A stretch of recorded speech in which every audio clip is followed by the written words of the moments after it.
தமிழில் விடுதலைக்காக மரணித்த மாவீரர்களுக்கும் ஸ்ரீலங்கா இந்திய அரச பயங்கரவாதத்துக்கு பலியான மக்களுக்குமாக அமைதி வணக்கத்தை செலுத்திவிட்டு இந்த நிகழ்வை இன்று ஆரம்பிப்போம்.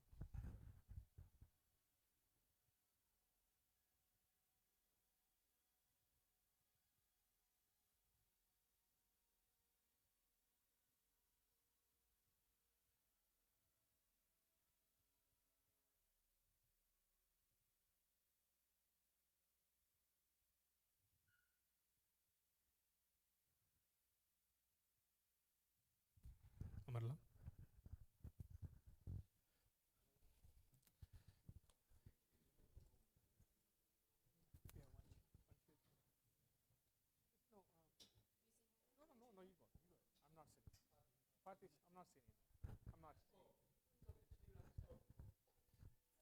அனைவருக்கும் வணக்கம். இங்கு வருகை தந்திருக்கின்ற ஊடகவியலாளர்கள் மற்றும் சமூக நண்பர்கள் அனைவருக்கும் வணக்கத்தை கூறி இந்த நிகழ்வை ஆரம்பிக்கின்றோம். இன்றைய நிகழ்வு ஒரு முக்கியமான நிகழ்வாக அமைகின்றது. இது மே மாதத்தில் நடக்கின்ற ஒரு நிகழ்வு என்பது மட்டுமல்லாது எமது இனத்தின் எதிர்கால அரசியல் சமூக செயல்பாடு சம்பந்தமான ஒரு முக்கியமான கேள்விக்கு ஒரு விடை காண முயற்சிக்கின்ற ஒரு நிகழ்வாகவும் நாங்கள் இதை பார்க்கின்றோம். அந்த வகையில் இந்த நிகழ்வு ஆரம்பித்த காரணத்தை நான் சுருக்கமாக சொல்ல விரும்புகின்றேன். கனடிய தமிழ் மக்கள் மத்தியில் பரவலாக அறியப்பட்டிருந்த கனடிய தமிழர் பேரவை என்ற அமைப்பு சமீப காலங்களில் கனடிய தமிழ் மத்தியில் ஒரு பல்வேறு கேள்விகளை சந்தித்து வந்திருந்தது. அதில் ஒன்று அவர்களுடைய தொடர்ச்சியான இன அழிப்பு என்ற சொல் பதத்தை தவிர்க்கின்ற தன்மை. அந்த பிரச்சனை ஒரு முடிவுக்கு கொண்டு வர வேண்டும். நமது மக்கள் சந்தித்த இனவழிப்பு, அந்த இனவழிப்பு சம்பந்தமாக இது பற்றிய எந்த விதமான கேள்விகளோ சந்தேகங்களோ இது மேலும் இருக்க வேண்டிய தேவை இல்லை என்பதை எமது மக்கள் சார்பாக எமது அரசியல் எலெக்டட் அரசியல் தலைவர்கள் ஊடாகவும் தமிழ் மக்கள் சார்பாகவும் ஒரு தெளிவான விளக்கத்தை அளிக்க விரும்பித்தான் இந்த நிகழ்வை ஏற்பாடு செய்திருந்தோம். அந்த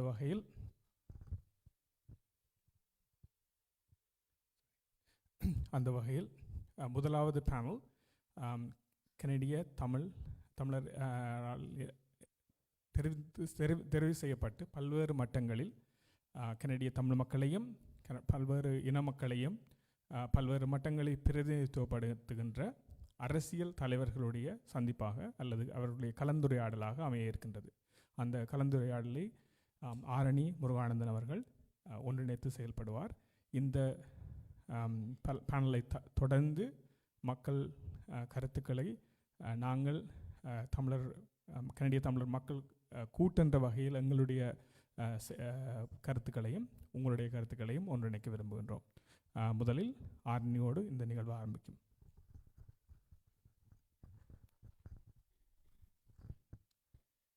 Today we gather in this community forum to mark the 15th year anniversary of the genocide against the Ulam Tamils.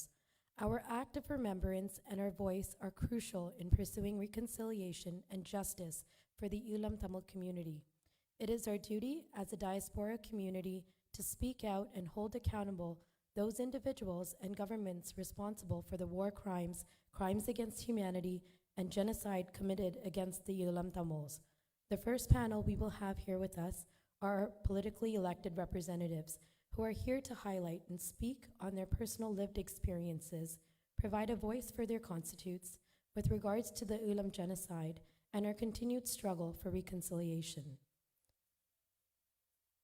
With that, we were actually provided with a note from the Honorable Member of Parliament for Scarborough Rouge Park, Gary Anandasangari. In reflecting on the 15th anniversary of Mulivaikal commemorations, must be survivor-focused, trauma-informed, and recognize the genocide of Tamils in Sri Lanka, consistent with Canada's parliamentary recognition on May 18th, 2022. Anything short will further traumatize survivors. They must also discuss and offer a path towards holding those in Sri Lankan government and military responsible for war crimes, crimes against humanity, and genocide. Commemorations should make every effort to unify Tamil Canadians. In the spirit, I am organizing a Tamil Genocide Remembrance Day event in Ottawa to mark the 15th anniversary of Mullivaikkal on May 7, 2024, from 4:30 to 6:30 on Parliament Hill. I will offer more comments at this event. Thank you sincerely, Honorable Gary Anand Sangari. And in Tamil, I'm just going to have Udayan read out the Tamil statement.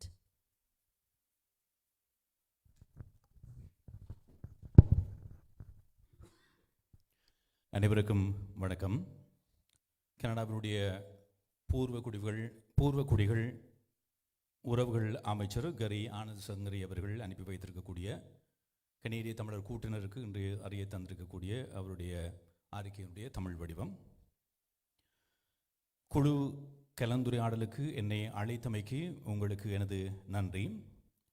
ஓட்டோவாவில் அமைச்சரவை குழு கூட்டம் ஒன்றில் கலந்து கொள்ள வேண்டியிருப்பதால் 2024 ஆண்டு மே மாதம் 6ஆம் தேதி, அதாவது இன்றைய கூட்டத்தில் என்னால் கலந்து கொள்ள முடியாது என்பதை வருத்தத்தோடு அறிய தருகிறேன்.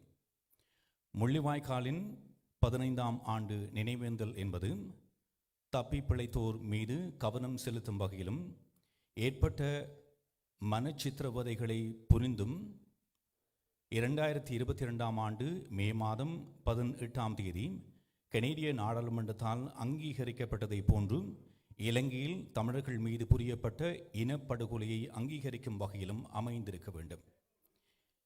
இவ்வாறு அமையாத எந்த நினைவேந்தலும் தப்பி பிழைத்தோருக்கு மேலதிக மனச்சித்திரவதையை ஏற்படுத்தும். இலங்கை அரசிலும் படைகளிலும் உள்ள போர்க்குற்றங்கள், மனித இனத்துக்கு எதிரான குற்றங்கள், இனப்படுகொலை ஆகியவற்றுக்கு பொறுப்பானவர்கள் பொறுப்பு கூறுவதற்கான வழிகள் இந்த நினைவேந்தல்களில் கலந்துரையாடப்பட வேண்டும் அல்லது முன்வைக்கப்பட வேண்டும். தமிழ் கனேடியர்களை ஒற்றுமைப்படுத்தும் அனைத்து முயற்சிகளும் நினைவேந்தல்களில் எடுக்கப்பட வேண்டும்.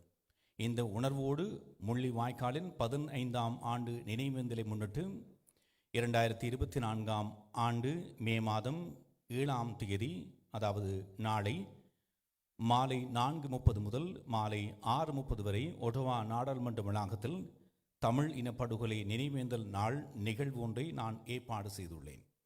இந்த நிகழ்வில் மேலதிக கருத்துக்களை நான் வெளியிடுவேன். இவ்வாறு கனடாவின் பூர்வ குடிகள் உறவுகள் அமைச்சர் மதிப்புக்குரிய கரி ஆனந்த் சங்கரி அவர்கள் அறிவித்துள்ளார். நன்றி. Next, we'll have our MPP Logan Kanapati for Markham Thornhill join us on Zoom.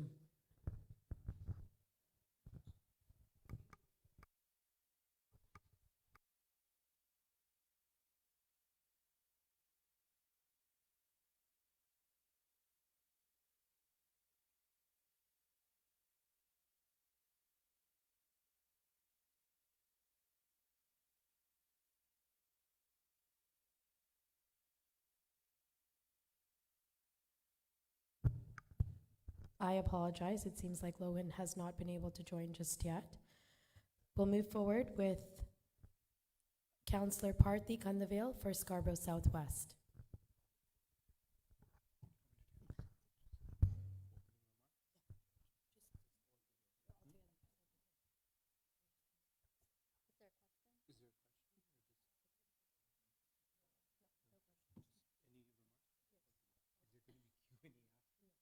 Very dangerous to give politicians a free pass to say anything. Just to confirm, we're just saying opening remarks. Is there question and answer afterwards? Okay. First of all, sorry, Manichukulungo, நான் ஆங்கிலேயில கதைக்க போறேன். I think when you talk about sensitive political topics, in the language you're most comfortable with. So sorry. If anyone would like a Tamil translation, I think Neetan Anna or Abhi Anna can provide a translation. Okay. So first of all, for the organizers, the Tamil Collective, thank you for doing this. This is obviously a very emotional, sensitive topic for our whole community.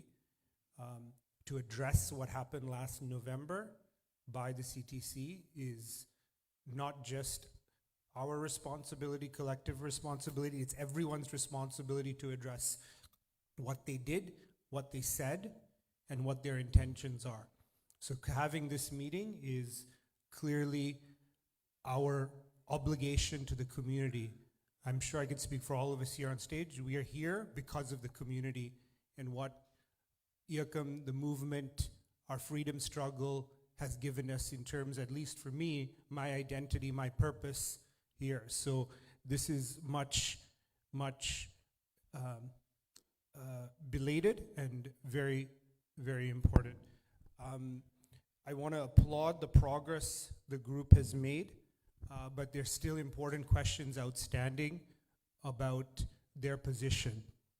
So in terms of the next steps, we have to think about what their position is going to be, who is responsible, and what we as a community, how we hold them to account. So our responsibility is not just here, it's all of us as individuals, as groups. So it's easy to say something now, but this is not just about their visit to Rajapaksa. We don't have to explain who and what he represents. More than 160,000 deaths resulting just from January to May 2009. But they were cultivated. It's not like they were not saying genocide recently. Going back to since 2009, CTC has not been acknowledging the reality that this was a genocide. This is not just a 6-month problem. This is a 15-year-old problem. So it's easy to make statements right now. But one of the questions is who cultivated them and benefited from them as well. They have responsibility as well. So I think we need to keep that in mind when we talk about this is not just a 6-month problem. This is a 15-year-old problem. The other point I want to make is this is a cultural thing. This is not just one incident. Is we have to be consistent with how all of us have condemned CTC's actions. We have to be consistent with the actions the Peel Region Police, Nishan Durayappa, did as well, 1 month later. So I think that's an important thing that I want the collective and all of us here is we have to be consistent in what we condemn and decry. Some have made the argument what he did was even worse. Knowingly, and we know this for a fact, Global News confirmed. CSIS and Global Affairs Canada informed, meeting with Deshbandhu Tennakoon, that Deshbandhu Tennakoon, the Inspector General of Police, was found by the Supreme Court of Sri Lanka for participating in brutal torture. Yet he went in full police uniform and met with him. The police, Sri Lankan police, are the front lines of the genocide in how they're policing, militarizing, controlling Tamil civilians in Tamil Eelam in the north and east. But we didn't see the same outcry. So we have to be consistent as a group of elected officials and as community members for what transpired there. This afternoon I was talking to our Chief of Police, Toronto, and you may remember last 2 weeks there was a lot of media attention about the Umar Zahid case. He had made some comments, maybe inappropriate, out of context. He had to make clarifications on an issue that was a little gray. The fact there's no coverage, there's no outcry for a Canadian police chief to meet with an inspector general of a country that has a culture of impunity, and not just have a meeting, several meetings with high-ranking members of the government of Sri Lanka, is not just an affront. It's not just against our interests as Tamil people. It's against Canadian interest to meet with one of the leading human rights abusers in the world. You know, this is not, Durayappa is a Tamil name, this is not just a traitor for our people. This is a traitor to Canadian values. So all of us have to have the same approach and consistency in which we condemn. So I don't want to spend too much time on that, but I do want to point out our responsibility needs to be consistent along all of these incidents facing our community, because the police chief is not an ordinary role. If you look at the history, last 15, 20 years, Chief Fantino went into politics. Bill Blair, my MP in Scarborough Southwest, went into politics. Mark Saunders ran for mayor and PC MPP. This is a very influential and powerful role. So as a community, there needs to be expectations when actions are done that are against Tamil interests. So I'll close with saying we have to be consistent, and the next few weeks and months, we have to be very clear as a community about the expectations we have for the CTC and what that means, including and recognizing this is not a 6-month-old problem, it's a 15-year-old problem. The organization belongs to the community, not to a handful of people who are trying to control it for their interests. So that's something I hope we are consistent as a community and have the same demand that there has to be reform with the organization. Thank you.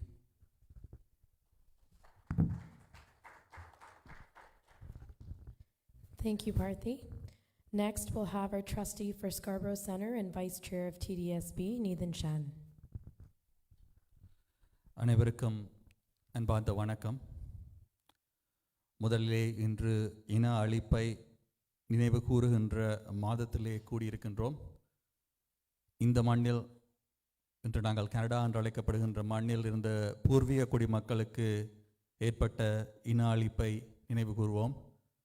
இந்த மண்ணின் பூர்வீக குடிமக்கள், குறிப்பாக ஸ்காப்ரோவின் ஹியூரன் வெண்டாட், அனிஷ்னவே, ஹோட்னோஷோனி, மிஸ்தாகஸ் of the credit போன்ற இந்த மண்ணின் பூர்வீக குடிமக்களின் நிலத்திலே நாங்கள் கூடியிருக்கின்றோம். இந்த மண்ணில் எங்களுக்கு அவர்களோடு இணைந்து வாழ்வதற்கும் பயணிப்பதற்கும் தந்த அந்த சந்தர்ப்பத்துக்கு நன்றி கூறுவதோடு அவர்களது சுயநிர்ணய உரிமைக்கும் அவர்கள் எதிர்நோக்குகின்ற விடுதலைக்கான போராட்டங்களுக்கும் உரிமைகளுக்கான போராட்டங்களுக்கும் தோழமையோடு இருப்போம் என்று கேட்டுக்கொண்டு, இந்த மண்ணின் இந்த மாதத்தில் ஒரு சோகம் நிறைந்த மாதம், பல தசாப்தங்களாக தொடர்ந்த இன அழிப்பின் உச்சக்கட்டமாக நாங்கள் பார்க்கின்ற முள்ளிவாய்க்கால் படுகொலை பேரிழப்பில் வடிவங்களை நேராக பல ஆயிரக்கணக்கான மக்களாக நாங்கள் எதிர்த்தும் நிறுத்த முடியவில்லை என்ற சோகம் படிந்த நாட்களை கொண்ட மாதத்திலே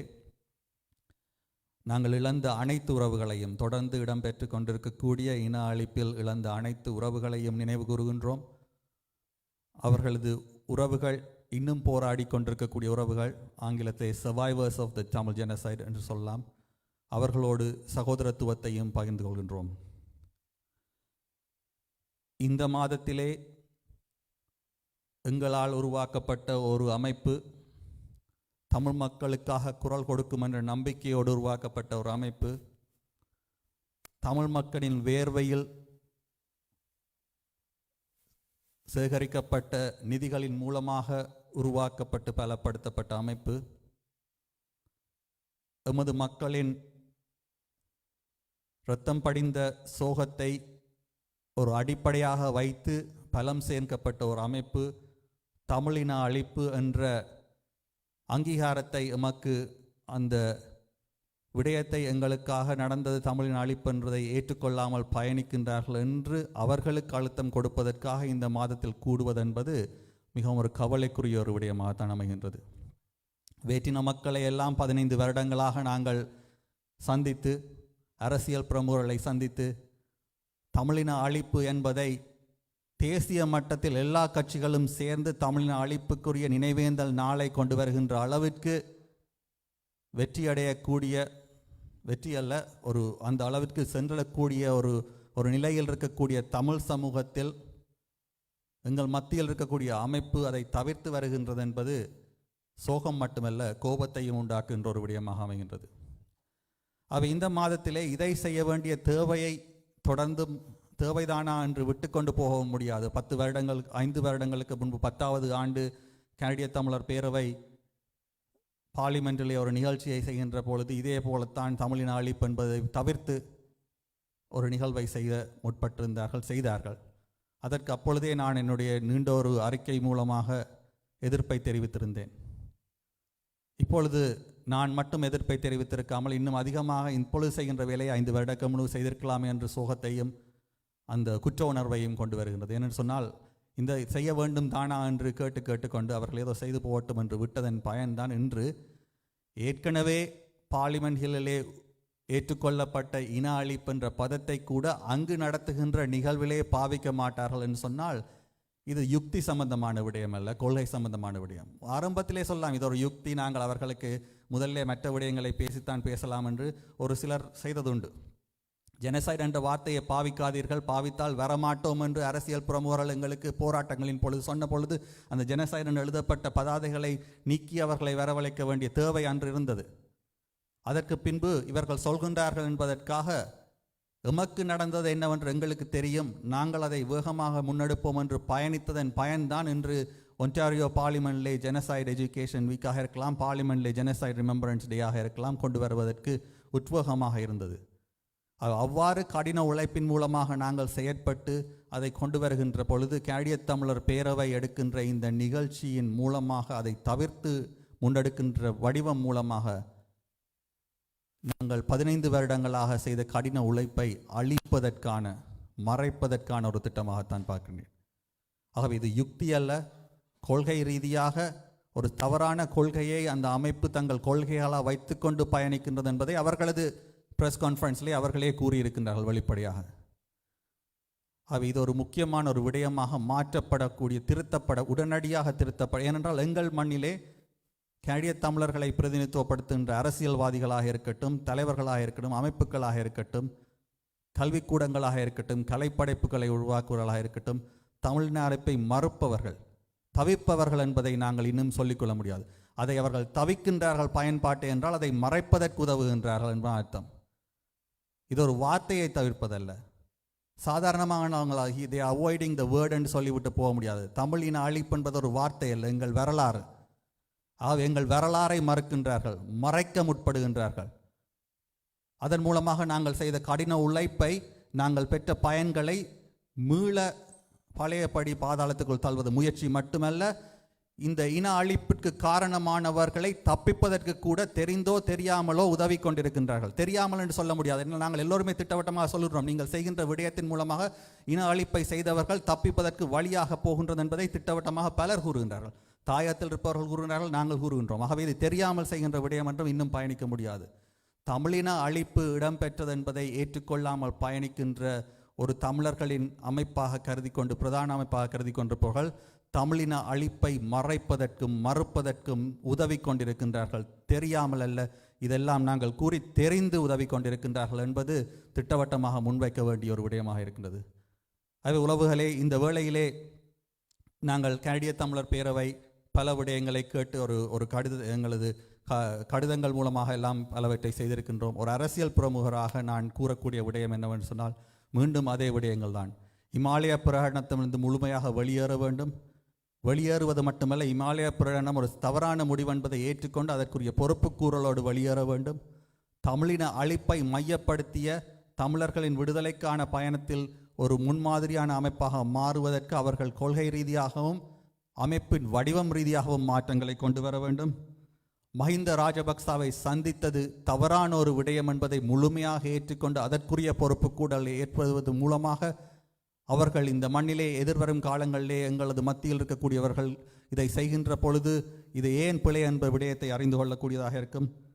இறுதியாக அவர்கள் அந்த அமைப்பின் மத்தியில் மாற்றம் வேண்டும் என்று சொன்னால் அவர்கள் அந்த அமைப்பில் இருக்கக்கூடியவர்கள் இவ்வாறான கொள்கையை தொடர்ந்து கடைப்பிடிப்பவர்கள் மாற்றப்பட்டு தேசிய இனத்திற்காக விடுதலைக்காகவும் தமிழர்களின் இன அழிப்புக்கு சரியான முறையில் பொறுப்பு கூறக்கூடியவர்களும் அந்த அமைப்பிலே உள்வாங்கப்பட்டு சீரமைக்கப்பட வேண்டும். ஆகவே இந்த வேளையிலே இறுதியாக சிலர் யோசிக்கலாம், இது எங்கள் சமூகத்தில் ஏற்பட்டிருக்கக்கூடிய பிளவு போல தெரிகிறது என்று. உண்மையிலே அது அல்ல. தமிழின அழிப்பை மறுப்பவர்கள் பயன்படுத்த மறுப்பவர்கள் ஒரு சிலர்தான். ஆகவே நாங்கள் பலர் தமிழின அழிப்பை இடம்பெற்றது என்பதை ஏற்றுக்கொண்டு இந்த மக்களுக்கான நியாயத்துக்காக போராடி கொண்டிருக்கக்கூடியவர்கள். ஆகவே இந்த மாதத்திலே ஒற்றுமையாக அனைவரும் ஒன்றாக இணைந்து தெளிவான ஒரு செய்தியை நாங்கள் சொல்ல வேண்டும். தமிழின அழிப்பு இடம்பெற்றது என்பதை ஏற்றுக்கொண்டு பயணிக்கின்றவர்களாக, அதற்குரிய பொறுப்புக்கூறலை எதிர்பார்ப்பவர்களாக நாங்கள் பயணிக்க வேண்டும். அதற்கு ஒவ்வொரு அமைப்பும் ஒவ்வொரு பாடசாலையிலும் உங்கள் பள்ளிக்கூடங்களில் ஏதோ செய்கின்ற பொழுதெல்லாம் அது பற்றிய வெளிப்படையான உணர்வுபூர்வமான அறிவூட்டல் நிகழ்வுகளை செய்யுங்கள். நினைவேந்தல் நிகழ்வுகளை செய்கின்ற பொழுது அதை வெளிப்படையாக செய்து கொள்ளுங்கள். ஒரு அமைப்பு இரு அமைப்பு செய்ய வேண்டுமல்ல, எங்கள் ஒவ்வொருவருக்கும் இதில் பங்கேற்கிறது. எங்களுக்கு தெரியும், எங்கள் மத்தியிலே மிகவும் ஆழமாக நேசிக்கப்பட்ட ஈழவேந்தன் ஐயாவை என்று இழந்திருக்கின்றோம். அவர் செய்த ஒரு விடயத்தை மட்டும் நான் சொல்லிக்கொண்டு முடிக்கின்றேன். அவரது ஞாபகார்த்தமாக ஒரு பையிலே துண்டு பிரசுரங்களை அவரே நடந்து சென்று சமூக நிலையத்திற்கு சென்று அதை பிரதிகளாக்கி ஒரு பையில், அந்த வயதிலும் 90 தாண்டிய வயதிலும் அந்த பைக்குள் இருக்கக்கூடிய அந்த காகிதங்களோடு பிரச்சாரங்களோடு காண்கின்ற பொழுதெல்லாம் எந்த அரசியல் பிரமுகரை கண்டாலும் அவருக்கு அதை கொடுத்து தன்னை பற்றியோ தன் குடும்பத்தை பற்றியோ வேறு எந்த விதமான விடயங்களை பற்றி பேசாமல் தேசிய மக்களின் எமது இனத்தின் விடுதலையும் செய்யப்பட்ட இன அழிப்புக்கான பொறுப்புக்கூறலையும் கொண்டு வருவதற்காக ஒரு பிரச்சாரத்தை தனி மனிதராக செய்திருக்கின்றார். அவர் கூறிவிட்டு செய்திருக்கக்கூடிய விடயம் என்னவென்று சொன்னால், நாங்கள் அமைப்புகளை பலப்படுத்தலாம், ஆனால் மக்கள் நாங்கள் முதலில் பலப்படுத்துகின்ற எங்களை நாங்கள் பலப்படுத்தி பலமானவர்களாக பிரச்சாரங்களில் ஈடுபடுகின்ற பொழுது அமைப்புகளும் பலமாகும், எங்களது அரசியல் பிரமுகம் பலமாவார்கள். அதே வேளையில் தவறான முடிவுகளை எடுப்பவர்கள் நிச்சயமாக திருத்தப்படுவார்கள். ஏனென்றால் நாங்கள் மக்கள் மயப்படுத்தப்பட்டு ஒற்றுமையாக எமது விடயங்களை முன்னெடுக்க முடியும் என்று கேட்டுக்கொண்டு இந்த சந்தர்ப்பத்துக்கு நன்றி கூறிக்கொண்டு, உண்மையிலே அனைத்து அரசியல் பிரமுகர்கள் ஒரு சிலரை தவிர இங்கு அதிகமாக எல்லோருமே கலந்து கொண்டு இந்த விடயத்தை மிகவும் ஆழமாக சொல்வது என்பது ஒரு காலத்தின் தேவையாகவே அந்த காலத்தின் தேவையை உணர்ந்து நாங்கள் இங்கு கூடியிருக்கின்றோம். அதற்கு என்னுடைய சக அரசியல் ரீதியான செயற்பாட்டாளருக்கும் நன்றி கூறிக்கொண்டு விடைபெறுகிறேன். நன்றி, வணக்கம்.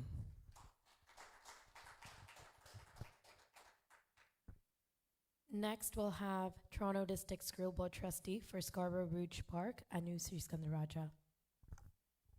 Thank you, everyone.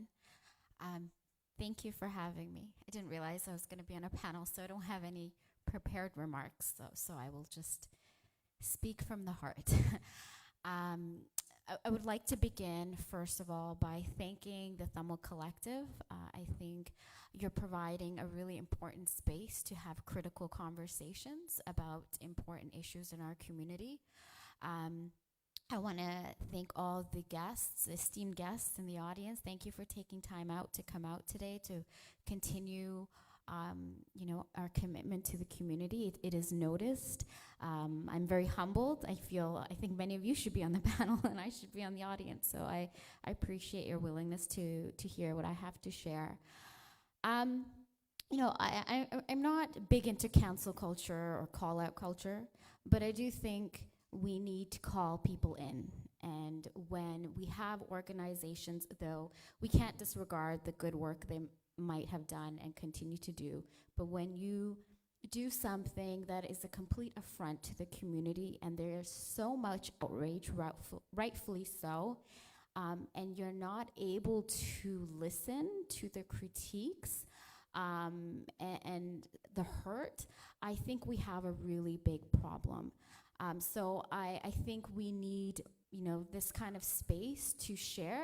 I'm sad it has to come to this. I think it's not ideal for our community. There's always a lot of conversation about unity in our community. Why are Tamils, could we do more to be united? But you cannot be united if you don't have space for critique, if you don't have space for growth, if you're not willing to hear what people have to say. You can't be unified because people will turn off.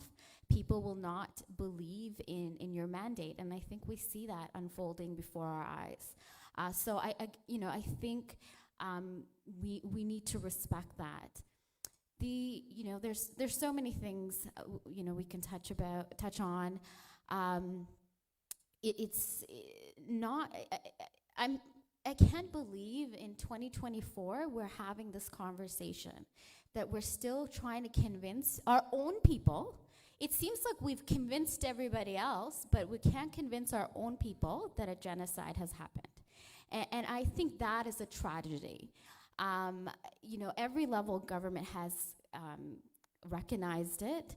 And so how do you justify not using it, the word genocide?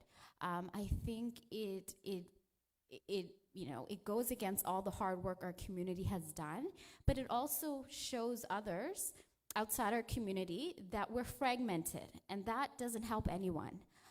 So I don't understand. I think there's a lot of questions that need to be answered. How was this event even approved in Ottawa? I can't just walk into Ottawa and do an event in Parliament Hill. So where were the steps? Where were the oversights? Who were the people that greenlit such an event? The Prime Minister has called it a genocide, or at least, you know, the federal government has recognized it as a genocide. So how do we explain when we have organizations that refuse to use the word? So I feel so saddened deeply for our community that we have to spend our time and resources convincing our own people that a genocide happened. How do you explain these pictures? Like, there's mothers holding dead babies. If it's not a genocide, can someone tell me what it is? And I think what is so dangerous about this is the ripple effects it has. When you have people at that level espousing this framing, it impacts what we do locally as trustees. You know, we worked really hard the last 5 years to get a very, you know, responsive director at the TDSB. And we have a really good director who's very open to the Tamil issues. And so we just had a meeting, the three of us with her, and talking about, you know, how we can integrate more Tamil genocide education. And she was very open and receptive, and she wanted, you know, curriculum. We don't have curriculum, so that's a separate issue. We need, you know, some provincially mandated curriculum. But she was very open, and she said, you know, if you can bring the curriculum, we can help, you know, from our side. Now, how do we go and tell her, well, you know, she's using the word genocide, but others are refusing to? So I think there's such a greater ripple effect. It's, you know, are we then telling our children, oh, you don't use genocide when it strategically doesn't suit your needs? Or you don't, you know, talk about genocide if it makes people uncomfortable? So I think this is beyond just an event. I think it has enormous weight that trickles throughout our community, our society, our progress, how we teach these things to our children, how we teach this to other children. You can't prevent genocide if you don't talk about the genocide that has happened. So I you know, again, I feel so incredibly saddened and frustrated that we still have to have this conversation. There's many constructive things community organizations can do. You know, instead of trying to deny genocide, you can help us create curriculum. Like, you know, we can give you many tasks. There's many work to be done in the community. So I think instead of, and we've had many Tamil organizations reach out to us, and kudos to them, and said, you know, we want to help. We're in the progress of trying to put together curriculum. We want to, you know, get it into the schools. So there's a lot of space to be doing constructive things. So to do this kind of work that is so counterproductive, I'm not really sure whose interests are being served. So I will leave it at that for now, and I look forward to hearing from my other colleagues. Thank you. I know we're currently still waiting on MPP Logan Kanapathy from Markham Thornhill to join us, so I will let you guys know when he does. But next we will have Toronto District School Board, Scarborough North Trustee Yalini Rajagulasingham. எல்லோருக்கும் வணக்கம். மே மாதம் என்றாலே எல்லோருக்கும் தெரியும், ஒரு மிகவும் துக்கமான மாதம் எங்களுக்கு. முதலில் எங்களுக்கு போராளிகளுக்கும் இலங்கை அரசாங்கமால் கொல்லப்பட்ட பொதுமக்களும் நெஞ்சு நிறுத்தி சில விடயங்கள் பகிர்ந்து கொள்ள விரும்புகிறேன். முதலில் தமிழ் கலெக்டிவுக்கு நன்றி. இந்த ஒரு கலந்துரையாடலை ஏற்பாடு செய்ததுக்கு. இந்த அமைப்பில் ஒரு நல்ல விஷயம் வந்து வெவ்வேறு துறைகளிலிருந்து வெவ்வேறு அமைப்புகளிலிருந்து சமூக செயற்பாளர்கள் இருக்கிறாங்க. ஸோ அப்படி இருந்தால் தான் ஒரு வைட் ரேஞ்ச் ஆஃப் பெர்ஸ்பெக்டிவ்ஸ் இருக்க முடியும் ஒரு அமைப்புக்கு. ஸோ அது மிக முக்கியம். நான் எப்பொழுதும் மொழி வாய்க்காலை பற்றி யோசிக்கும் போது நான் ஒரு முக்கியமான விஷயம் வந்து 15 வருஷமுக்கு முன்பு ஒரு மாணவி இறக்கும் போது நாங்கள் இருந்த நிலையம் 15 வருஷத்துக்கு அப்புறம் நாங்கள் இப்போ இருக்கிற எங்களுடைய சமம் இருக்கிற நிலையம் அது சில விஷயங்கள் வந்து நல்லா மாறி இருக்கு, ஒரு நல்ல மாற்றம் இருக்குது. For example our Tamil representation அந்த நேரத்தில் எங்களுக்கு தெரியும் நாங்கள் ஒவ்வொரு போராட்டத்தை போய் ஒவ்வொரு பில்டிங்குக்கு முடுக்கு நாங்கள் போராடும் போது யாருமே எங்களுடைய கவலைகள் கேட்கல. ஆனால் இப்போ வந்து நாங்கள் ஒரு நிகழ்ச்சி செய்யும் போது வெவ்வேறு கட்சியிலிருந்து வெவ்வேறு லெவல்ஸ்லேருந்து மற்றினத்து மக்கள் எங்களுடைய நிகழ்ச்சிக்கு வர்றாங்க. அண்ட் ஆல்சோ எங்களுடைய ரெப்ரசன்டேஷன் பார்க்கும்போது எங்களுடைய வளர்ச்சி தெரியுது. பட் 15 வருஷத்துக்கு முன்பு நான் ஒரு மாணவியாக இருக்கும்போது when I was a high school student அப்போ தான் எங்களுக்கு எதிராக அந்த விடுதலை புலிகள் எதிராக அந்த தடை வந்தது. அண்ட் அந்த நேரத்தில் நான் யோசித்து பார்க்கும்போது எங்களுடைய சமூகத்தில் நிறைய பயம் இருந்தது. இந்த தடைனா என்ன மாதிரி நிகழ்ச்சி நாங்கள் பண்ணலாம். அந்த நேரத்தில் நிறைய அரங்கேற்றம்க்கு வந்து ஈவன் மேடை கிடைக்கல. நாங்கள் பொதுவான நிகழ்ச்சி செய்யும் போது RCMP வந்து வருவாங்க.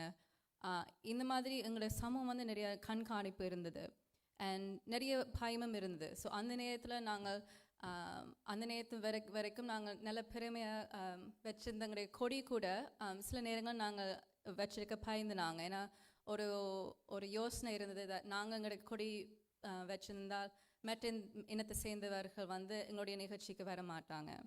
அண்ட் அந்த நேரத்தில் வந்து நாங்கள் பெருசாக அதுக்கும் ஒரு எதிர்ப்பு காட்டல அரசாங்கம் கிட்ட. அண்ட் எனக்கும் நினைவு இருக்குது லைக் என்னுடைய வயதில் இருக்கிற தமிழ் மாணவர்கள் அவர்களும் பயப்பட தொடங்கிட்டாங்க. என்ன மாதிரி நாங்கள் எங்களுடைய அடையாளத்தை பற்றி கதைக்கலாம். ஈவன் ஸ்கூல்ஸில் வந்து எனக்கு ஞாபகம் இருக்குது என்னுடைய மேத் டீச்சர் என்னை பார்த்து ஒரு கேள்வியாக கேட்டுவார், நீங்கள் வந்து தமிழ் டைகரா. எங்களுடைய அமைப்பு வந்து எங்களுக்காக போடுற மக்கள் வச்சு அவர் கதைக்கல.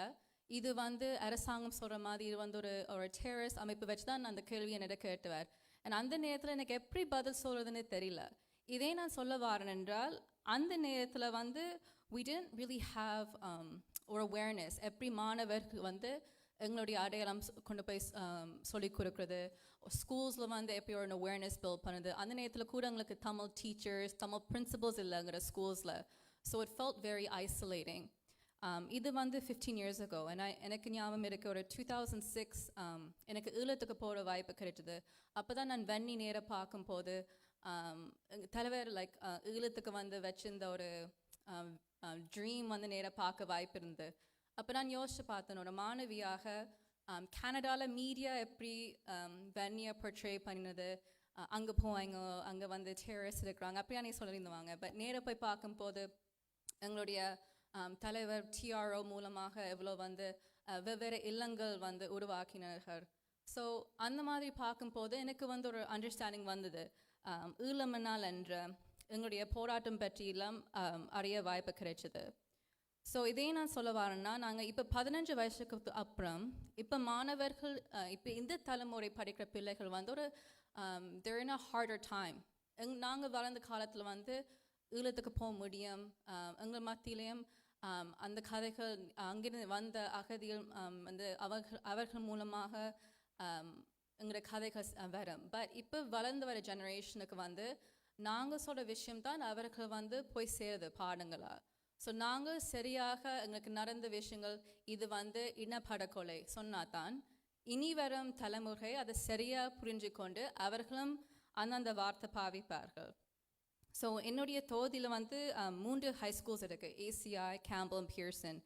அண்ட் எங்களுக்கு வந்து வெரி ஸ்ட்ராங் பார்க்கவே எனக்கு மகிழ்ச்சியாக இருக்கும். ஏன்னா ஒவ்வொரு தமிழ் ஹெரிட்டேஜ் மந்த்துக்கும் அவங்க வெவ்வேறு வழியில் வந்து அந்த தமிழ் ஆடியம் வெளிப்படுத்துவார்கள். ஸோ முதல் தடவை நான் தமிழ் ஹெரிட்டேஜ் மந்த்துக்கு போகும்போது ஒரு ஸ்கூலில் வந்து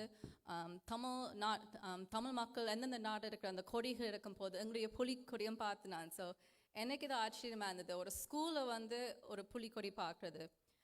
அதை விட போன வருடம் முள்ளிவாய்க்காலுக்கு வந்து ஒரு ஒரு அமைப்பில் ஒரு பள்ளிக்கூடத்தில் வந்து எங்களுடைய இனப்பாடுகொலை பற்றி கதைக்கும் போது ஒரு மாணவி என்னிடம் கேட்டார்கள், அக்கா நான் எப்படி வந்து மற்றவருக்கு சொல்கிறது நான் தமிழ்னு, நான் இலங்கைன்னு சொல்ல விரும்பலை, நான் என்ன சொல்கிறது? நான் சொன்னேன், நீங்கள் தமிழ்னு சொல்லுங்க. ஏன்னா ஈழம் வந்து எங்களுக்கு வந்து ஒரு காலமாக நாங்கள் பாவித்த ஒரு வார்த்தை, சங்க காலத்துலேருந்து இருந்த ஒரு வார்த்தை எங்களுடைய நாட்டு சொல்கிறதுக்கு, எங்களுடைய ஆன்செஸ்ட்ரல் லேண்ட் சொல்கிறதுக்கு. அப்போ நாங்கள் வந்து தெளிவாக வந்து எங்களுக்கு நடந்தது வந்து இனப்படுகொலை, இந்த இனப்படுகொலை வந்து ஈழத்தில் நடந்து இலங்கை அரசாங்கத்தில் நடைபெற்றது சொன்னால் தான் அந்த தலைமுறையும் அதே மாதிரி சொல்லுவாங்க. ஸ்ரீலங்கன்னு சொல்லாமல், ஒரு சிவில் வார்னு சொல்லாமல் ஜெனசைட்னு சொல்லுவாங்க. And அப்படிதான், that's how smart our students are. அப்போ நாங்கள் அந்த மாதிரி மாடல் பண்ணினா தான், ஒரு வழிகாட்டாக இருந்தால் தான் அவர்களும் எங்களை பார்த்து அவர்களும் அந்த மாதிரி எக்ஸ்பிரஸ் பண்ணுவாங்க. And also, like, our words matter. When we say something is a civil war, it really erases the discrimination and the oppression we have faced. A civil war diminishes the 70 years of state-sponsored violence. And when we tried to protest in peaceful ways, and that failed, that's when the resistance movement started. And in Mulivaikal, 15 years later, that's when our genocide peaked. இதெல்லாம் ஒரு ஏதோ ஒரு காட்டிலேயோ யாரும் இல்லாத ஊரில் நடக்கலை. எங்களுடைய தமிழருடைய ஹாஸ்பிட்டல்ஸ்லையும் தமிழருடைய பள்ளிக்கூடத்துலையும் தமிழருடைய வீட்டில் தான் எங்களுக்கு அந்த இனப்படுகொலை நடந்தது. And it's important that it's something we talk about often.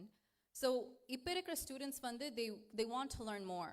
So when I was at a school this year, they wanted to organize a Tamil genocide assembly. அப்போ அந்த பிரின்சிபல் சொல்லியிருக்கிறாங்க, மே மாதம் வந்து சவுத் ஏஷியன் ஹெரிட்டேஜ் மந்த். அப்போ நாங்கள் ஒரு assembly வைக்கும்போது Indian ஸ்டூடெண்ட்ஸுக்கும் east Asian ஸ்டூடெண்ட்ஸுக்கும் எல்லாருக்கும் சேர்ந்து நாங்கள் ஒரு அசம்பிளி செய்யலாம். ஸோ அவங்க வந்து அவர்கிட்ட ஐடென்டிட்டி பற்றி கதைச்சிட்டு தமிழ் மாணவர்கள் வந்து இனப்படுகொலை பற்றி கதைக்கலாம். அப்போ அந்த மாணவர் வந்து திருப்பி அந்த பிரின்சிபல் கிட்ட சொன்னாங்க, இப்படி பண்ண முடியாது, ஏன்னா அவர்கள் வந்து அவர்களுடைய அடையாளம் வந்து ஒரு கொண்டாட்ட முறையில் வந்து கதைப்பாங்க. எங்களுக்கு நடந்து இனப்படுகொலை, இது ஒரு துக்கமான நேரம், அப்போ நாங்கள் வந்து ஒரு செலிப்ரேஷனாக செய்ய முடியாது. ஸோ இப்படி தெளிவாக மாணவர்கள் இருக்கும் போது it's very important that we also have that responsibility. And I think we have to call it genocide. And there's been so much in the past few years, but there's been so much growth for Tamil genocide. And இன்னும் அனுக்கா சொன்ன மாதிரி இப்போ Tamil teachers Tamil principles இருக்கிற பள்ளிக்கூடத்தில் வந்து அவர்கள் வந்து தமிழ் ஜெனசைடை பற்றி கதைக்க முடியுது. ஆனால் எங்கே கஷ்டமாக இருக்கிறதுனால் தமிழ் டீச்சர்ஸ் இல்லாத பள்ளிக்கூடத்தில் வந்து தமிழ் ஜெனசைடை பற்றி கதைக்க கஷ்டமாக இருக்குது. ஸோ எங்களுக்கு வந்து ப்ராவின்ஸ் மூலமாக கரிக்குலம் வந்தால் ஒவ்வொரு ஸ்கூல்லையும் இதை பற்றி கதைக்க முடியலாம். அண்ட் அப்போ தான் இனி வரும் தலைமுறைகள் வந்து எங்களுக்கு நடந்த வரலாறை பற்றியும் எங்களுக்கு நடந்த இனப்படுகொலை பற்றி அவருக்கு தெரிய வரும். And I hope that for the next few generations to come that நாங்களும் இனப்படுகொலை ஈழம் என்ற வார்த்தைகள் பாவிச்சா தான் அவர்களும் ஒரு புரிதல் போய் சேரும். ஏன்னா எங்களுடைய தலைமுறை மட்டும் இது நிப்பாட்டுக்கூடாது, இனி வர தலைமுறைக்கு வந்து எங்களுக்கு வந்து நியாயம் கிடைக்க வேண்டும். அப்போ அவர்களும் இந்த போராட்டத்தில் சேர வேண்டும். அப்படி இருந்தால் தான் நாங்கள் வந்து ஒரு தீர்வு கிடைக்கும் எங்கள் மக்களுக்கு. இந்த படங்கள்லாம் பார்க்கும்போது உண்மையிலே அந்த 12 வருஷத்துக்கு முன்பு தான் லைக் எங்களை வந்து கொண்டு போய் சேரும். அந்த நேரத்தில் வந்து எவ்வளோ போராடியும் ஒன்றும் நடக்க முடியல. ஸோ இவர்களுக்கு வந்து ஒரு நாங்கள் செய்கிற பொறுப்பு வந்து அவருக்கு நடந்த அவலங்களை வந்து நாங்கள் மறைக்கக்கூடாது, erase பண்ணக்கூடாது, dilute பண்ணக்கூடாது. So I'm looking forward to seeing how we can work together in ensuring that Tamil genocide education grows and it reaches more students. Nandri.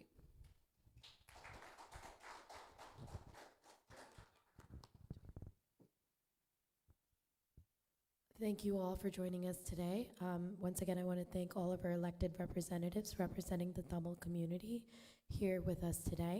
With that, we are going to start our second segment for today, which is the group Tamil Community Forum with the Tamil Collective. Thank you once again.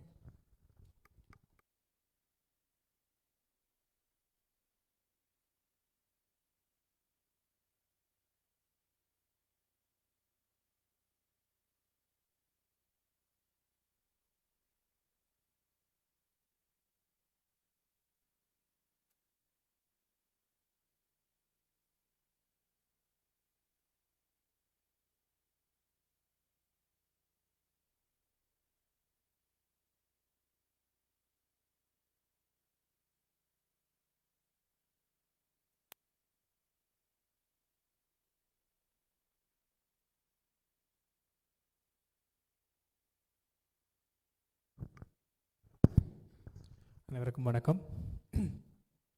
இந்த நிகழ்வில் கலந்து கொண்டமைக்காக மீண்டும் நன்றியை தெரிவித்துக் கொண்டு இந்த இரண்டாவது panel father Chandrakanthan, Pranavan, Arani, அத்துடன் மாரியோ பேச இருக்கின்றார்கள்.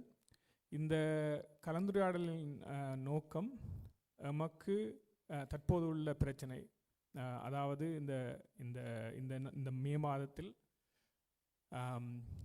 இன அழிப்பு மாதம் என்று எம்மால் கடைப்பிடிக்கப்பட்டு வரும் மிக முக்கியமான மாதத்தில் மே 18 இன அழிப்பு நாள் என்று கனடிய அரசாங்கத்தால் ஏற்றுக்கொள்ளப்பட்டு அனுஷ்டிக்கப்படுகின்ற ஒரு நாளில் இந்த மாதிரியான ஒரு கலந்துரையாடலை நாங்கள் ஒழுங்கு செய்ய வேண்டியிருப்பது என்பது நீதன் முன்னர் குறிப்பிட்ட போல் ஒரு மிகவும் எங்களால் கவலைக்கு எங்களை கவலைக்கு உட்படுத்துகின்ற ஒரு விடயம். ஆனாலும் செய்துதான் ஆக வேண்டும். அந்த வகையில் எங்களுடைய கடமை அதை நாங்கள் மக்களுக்கு இந்த தெளிவை ஏற்படுத்த வேண்டும் என்பதற்காகவும் இந்த இன அழிப்பு பற்றி எமது மக்கள் மத்தியில், எமது அமைப்புகள் மத்தியில் எந்த விதமான குழப்பமும் இனி வருங்காலங்களில் இருக்கக்கூடாது என்பதை தெளிவுபடுத்துவதற்குமாக இந்த கலந்துரையாடலை நாங்கள் ஏற்பாடு செய்திருக்கின்றோம். அந்த வகையில் நான் முதலாக பிரணவனை அழைக்கின்றேன். அவர் ஒரு முள்ளிவாய்க்கால் மண்ணில் நடந்த நிகழ்வுகளுக்கெல்லாம் சாட்சியாகவும் அதிலிருந்து மீண்டு வந்தவருமாக எமது மக்களின் ஒரு கூட்டு துயரத்தை உணர்ந்தவரும் ஏற்றுக்கொண்டவரும் அதை அனுபவித்தவரும் என்ற வகையில் எமது மக்களின் கூட்டு துயரத்தின் ஒரு பிரதிநிதி என்ற வகையில், அவர்களுடைய சாட்சி என்ற வகையில் அவருடைய கருத்துக்களை கேட்டுக்கொண்டு மற்றவரிடம் போகலாம். அனைவருக்கும் வணக்கம். உண்மையிலேயே நான் நினைக்கிறேன், முள்ளிவாய்க்கால் நடைபெற்று 10வது ஆண்டில் முதலில் இந்த இன அழிப்பு குறித்து பேச வேண்டும் என்று தோன்றி 10வது ஆண்டின் நிறைவிலே முள்ளிவாய்க்கால் இன அழிப்பின் 10ஆம் ஆண்டில் என்ற ஒரு புத்தக வெளியீட்டுடன் கனேடிய மண்ணிலே இன அழிப்புக்கான அந்த நீதியை கோரினோம். காரணம் என்று சொன்னால், 15 ஆண்டுகளாக கனேடிய மண்ணிலே இருக்கிற அத்தனை அமைப்புகளும் இலங்கையில் இடம்பெற்றது இன அழிப்பு தான் என்று ஒரே தொனியில் சொல்லும் பொழுது, கனேடிய தமிழ் காங்கிரஸ் மட்டும் அதை முற்றுமுழுதாக எதிர்த்து நின்றது. நிறைய இடத்திலே அவர்களுடன் அது தொடர்பான நிறைய கேள்விகள், நிறைய வானொலி நிகழ்ச்சிகள் எல்லாத்திலேயுமே நேரடி கேள்விகளை கேட்கின்ற பொழுது அவர்களை தட்டி கழித்து கொண்டே இருந்தார்கள். அதற்கு காரணம், நாங்கள் ஒருமித்த அந்த குரலை அவர்களிடம் எழுப்பவில்லை. தனித்தனியாக அவர்கள் எங்களை தட்டி கழித்து கொண்டிருந்தார்கள். இதிலே கதைத்த எங்களுடைய நாங்கள் தெரிவு செய்த பிரதிநிதிகள் சொன்ன கருத்துக்கள் அனைத்து உண்மை. காரணம் என்று சொன்னால், எனக்கு நன்றாக நினைவிருக்கிறது, 2000 எங்களோட 10ஆம் ஆண்டு நினைவின் போது ஒட்டவா பார்லிமெண்டத்திலே நடந்துவிட்ட ஒரு அந்த இன அழிப்பு சார்பான ஒரு நினைவொன்று நடத்திவிட்டு நாங்கள் வரும் பொழுது, தொடர்ந்து 2ஆம் நாள், அது முடிந்து 2ஆம் நாள் கனடிய தமிழ் காங்கிரஸ் அதே நாடாளுமன்றத்திலே இலங்கையில் இடம்பெற்றது போர்க்குற்றம் என்று சொல்லி ஒரு தோணியிலே ஒரு நிகழ்வை நடத்தியது.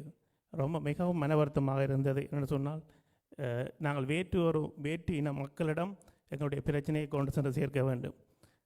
ஆனால் நாங்கள் இரு பிரிவுகளாக இரு கருத்துக்களை ஒரே நாடாளுமன்றத்திலே கொண்டு முன்வைக்கின்ற பொழுது எங்கள் மீது இருக்கிற நம்பிக்கை குறையும். ஸோ அதை நான் பல தடவை சொல்ல முற்பட்டிருந்தேன். இன்று உண்மையிலேயே எனக்கு தரப்பட்டது நான் அனுபவித்தவற்றை பகிர சொல்லி நான் என்னுடைய வாழ்க்கையிலே மறக்க வேண்டும் என்று நினைக்கும் சம்பவங்கள் தான் அவை.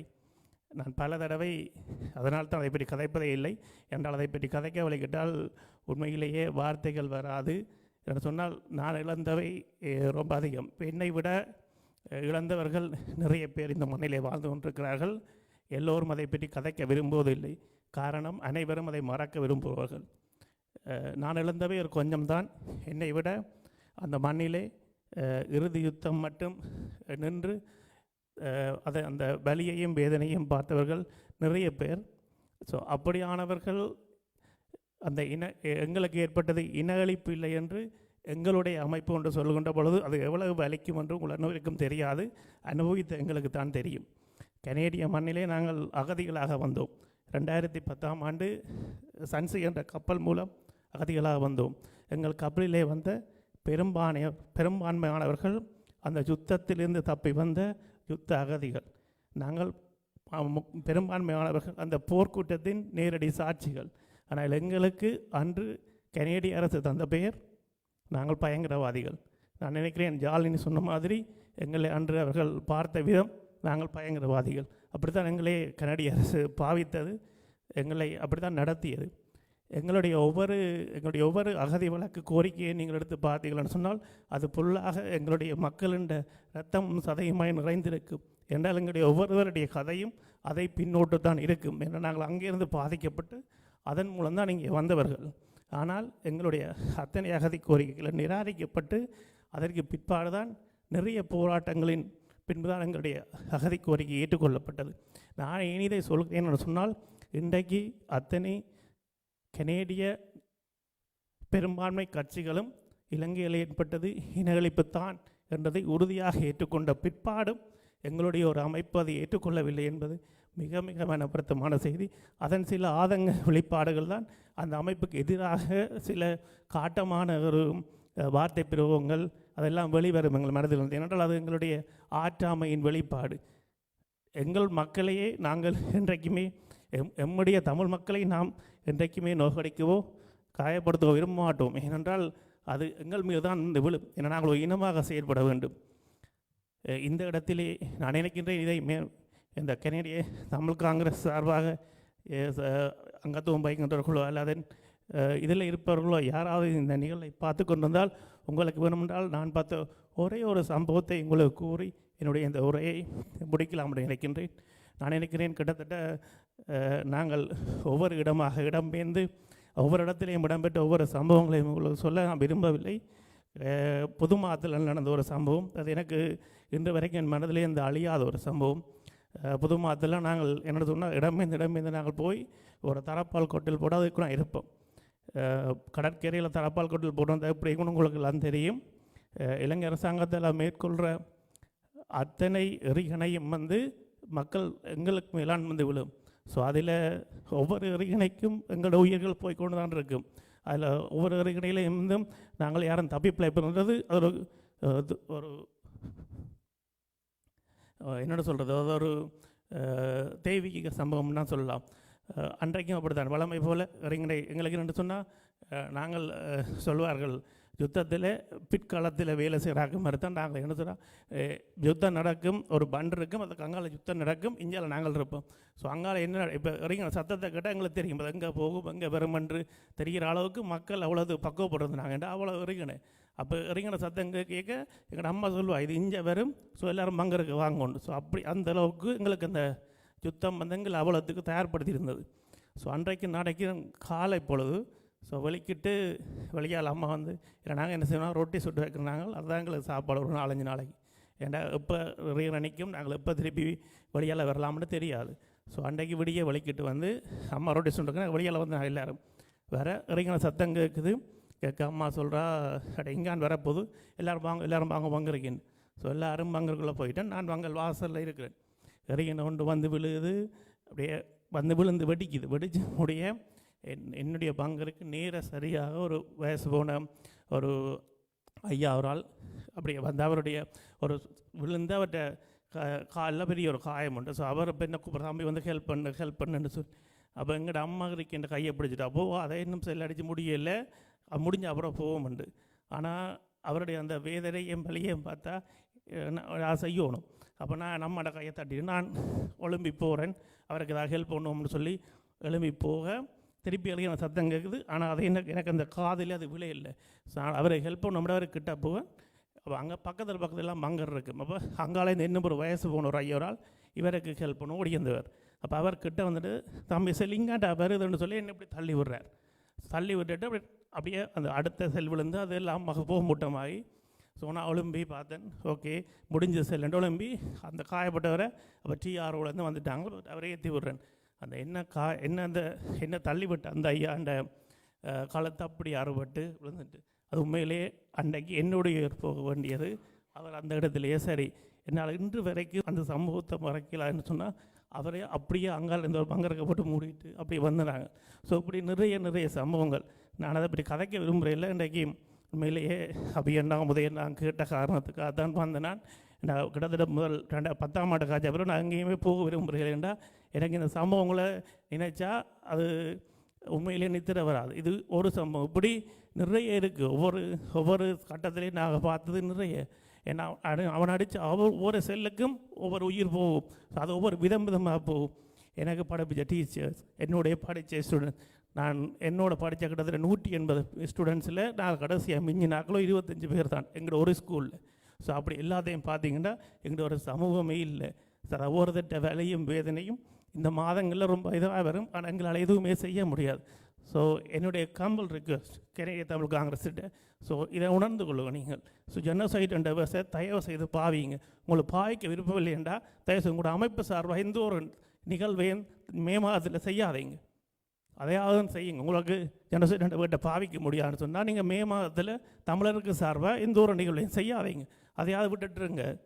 அண்ட் இந்த தமிழ் கலெக்டிவ் நன்றிகள். இந்த பிரச்சனையை எப்படி கொண்டு வந்து இன்றைக்கு ஒரு நல்ல ஒரு இடத்துல நீங்கள் கொண்டு வந்து நிற்குது, இது ஒரு வெற்றி அடைவோம் என்று சொல்லி கூறி சந்தர்ப்பம் அந்த தமிழ் கலெக்டிவ் நன்றி கூறுறேன். நன்றி.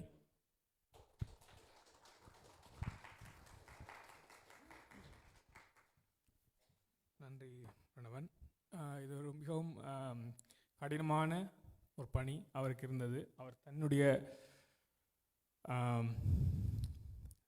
ஒரு தனிப்பட்ட வகையிலும் ஒரு சமூகத்தின் குரலாகவும் இந்த சபையில் ஒலித்திருந்தார். அவருடைய குரல் கனடிய தமிழர் பேரவைக்கும் அவர்கள் போன்று கனடிய தமிழ் மக்கள் மத்தியில் செயல்படுகின்ற அனைவருக்கும் சென்றடைய வேண்டும் என்பதுதான் நமது கோரிக்கை. இது கனடாவில் மட்டுமில்லை, உலகெங்கிலும் வாழும் தமிழ் மக்கள் மத்தியில் இதை பற்றிய ஒரு தெளிவற்ற தன்மை, அதாவது எமது மக்களுக்கு நடந்தது என்ன என்பது பற்றிய தெளிவற்ற தன்மை இல்லாதோர் இது பற்றி இனியும் பேசாமல் இருங்கள். அப்படி பேச விரும்புபவர்கள் தமிழ் மக்களுடன் ஒன்றிணைந்து அவர்கள் பற்றி அறிந்து கொண்டு பேசுங்கள். நீங்கள் அவர்களுடைய குரலாக இருக்க வேண்டும் என்று சொன்னால் அவர்கள் பற்றி தெரிந்து கொள்ளுங்கள். அது பற்றி தெரியாதவோர் தள்ளியிருப்பது அவர்களுக்கும் நல்லது, எமது மக்களின் எதிர்கால அரசியல் நகர்வுக்கும் நல்லது என்றதை கூறிக்கொண்டு இந்த இந்த இந்த மாதிரியான நிகழ்ச்சிகள் நாங்கள் ஒழுங்குபடுத்துவதற்கு இன்னொரு காரணம் கனடிய தமிழர் பேரவை ஒரு தவறான பாதையில் இன அழிப்பென்ற சொல் பதத்தை தவிர்த்து பயணிக்கும் போது அதனால் பாதிக்கப்படுவது அந்த இனவழிப்பினால் பாதிக்கப்பட்ட பிரணவன் போன்று ஆயிரக்கணக்கான, நூற்றுக்கணக்கான, லட்சக்கணக்கான, கோடிக்கணக்கான மக்களை மட்டுமல்லாமல் இந்த செயல்பாட்டில் தங்களை இணைத்து கொண்டு பல ஆண்டுகளாக செயல்பட்டு இந்த அரசியல் அரங்கில் இன அழிப்பு சம்பந்தமான சில வெற்றிகளை தற்போது நாங்கள் பெற்றிருப்பதற்கு காரணமானவர்களுடைய செயல்களையும் இந்த மாதிரியான இன அழிப்பு பற்றிய தெளிவில்லாத தன்மையினால் அவர்கள் பின்னடைய செய்கின்றார்கள் என்பதை அறிந்து கொள்ள வேண்டும். அந்த வகையில் கனடிய தமிழ் மண்ணில் ஒரு இளைஞியாக, ஒரு மாணவியாக இருந்து இன அழிப்பு சம்பந்தமான நடவடிக்கைகளில் தன்னை முழுமையாக ஈடுபடுத்தி கொண்டிருந்த ஆரணி அவர்களிடமிருந்து அவர்களுடைய அனுபவங்கள், அந்த அனுபவத்தில் அவர்கள் கண்ட வெற்றிகள், அந்த வெற்றிகள் எவ்வாறு இந்த மாதிரியான நடவடிக்கைகள் பாதிக்கும் என்பதை அறிந்து கொள்வோம்.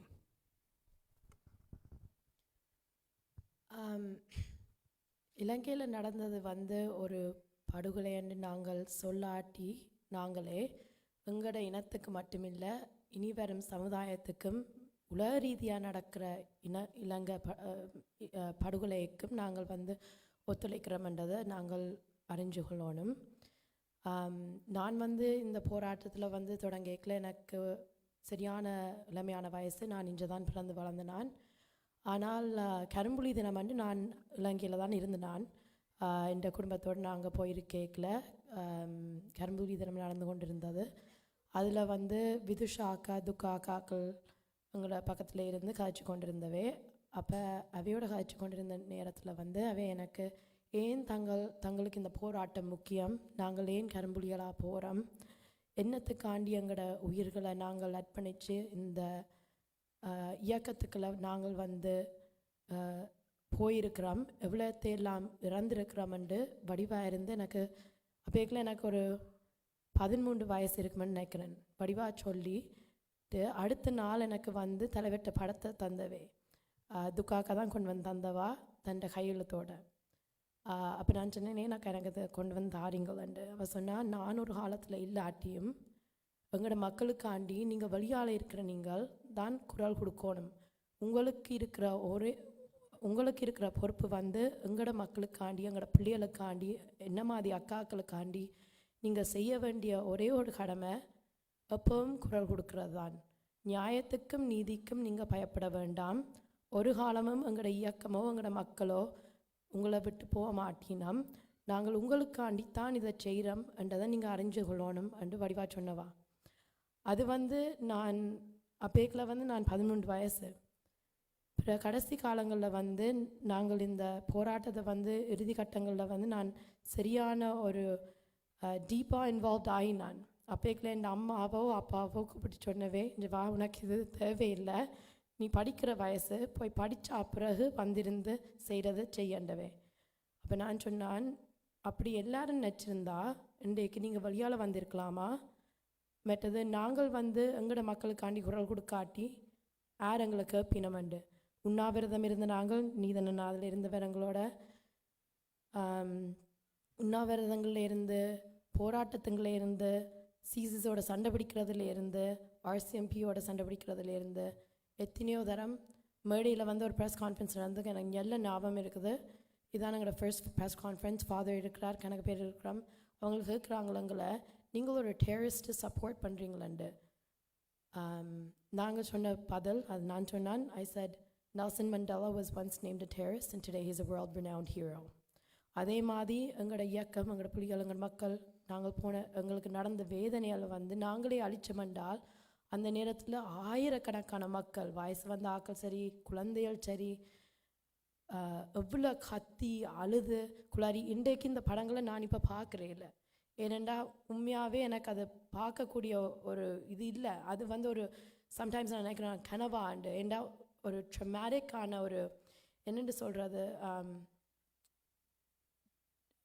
ஒரு அது எனக்கு ஜீரணிக்க முடியாத ஒரு விஷயம். அவ்வளோத்துக்கு எங்களை பாதிச்சிருக்குது. அவ்வளோத்துக்கு எங்களுக்கு வந்து எங்களோட மக்கள் அனுபவித்தது வந்து ஒரு எங்களுக்கே ஒரு ட்ரமேட்டிக் இவெண்ட். அப்போ பிரணவன் எனக்கு அவர் சொன்னதுக்கு வார்த்தைகளே இல்லை. பட் அப்படிமான அவைகளுக்கும் நாட்டில் இலங்கையில் இருக்கிற இப்போ வாழ்ந்து கொண்டு இருக்கிற எங்களோட மக்களுக்கும் நாங்கள் வந்து செய்ய வேண்டிய ஒரே ஒரு இது வந்து எல்லாரையும் எஜுகேட் பண்ணி எங்களோட மக்களுக்காண்டி குரல் கொடுத்து அதுக்கான நடவடிக்கை நாங்கள் செய்யணும். எங்களோட முக்கியத்துவத்தை வந்து நாங்கள் விட்டு கொடுக்கக்கூடாது. நீங்கள் வந்து ஒரு ஆர்கனைசேஷனாக சரி, இண்டிவிஜுவல்ஸாக சரி, எங்களை ரெப்ரசன்ட் பண்ணுற யாரும் சரி, எங்களோட மக்களுக்காண்டி, எங்களோட இனத்துக்காண்டி நீங்கள் செய்ய வேண்டிய ஒரே ஒரு விஷயம் வந்து எங்களுக்காண்டி குரலை கொடுங்கோ, சரியான விதத்தில் கொடுங்கோ. அவ்வளோ 1000 உயிர்களை இழந்த நாங்கள் இன்றைக்கு வந்து நாங்கள் இப்படி இருந்து கதைக்கிறோம்னா நாங்கள் ஒரு எஸ்டாப்ளிஷ்டாக வந்ததுக்கு காரணமே அந்த உயிர்கள்ன்றதை நாங்கள் மறக்கக்கூடாது, மறைக்கவும் கூடாது. மறைக்கிறதால நாளைக்கு நாங்கள் செய்கிறது வந்து எங்களோட வரும் கால சமுதாயத்துக்கு வந்து நாங்கள் எடுத்துக்காட்டாக இருக்காமல் அழிப்பைத்தான் மிகவும் கூட கொடுக்க போகிறோம். இது வந்து எங்களோட பதிவுகளை ஆழமாக போகணுமென்றால் நாங்கள் எல்லாரும் செய்ய வேண்டிய விஷயம் வந்து இந்த 15 வருஷம், இப்போ 15 வருஷம் வருது. இந்த 15 வருஷத்துங்களில் வந்து எங்களோட அமைப்புகள்லேயே கணக்க பிரிவுகள் வந்துட்டது. ஒரு பிரிவுகளும் இல்லாமல் நாங்கள் வந்து நியாயம் நீதி தட்டி கேட்கக்கூடியதாக இருக்கணும். எல்லாரும் வந்து மக்களுக்காண்டி வேலை செய்யணும்.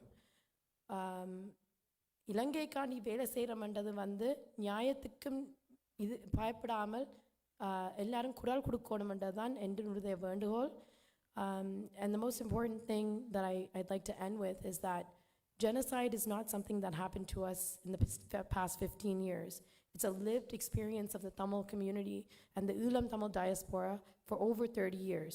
We have accounts of that, and everything that is going to be said as genocide, wars against humanity, and crimes against humanity is exactly what has been documented to the Ulam Tamil community. So if we do not echo those same sentiments and we do not speak to the history and the proof of what has happened, then we are washing away our own identity.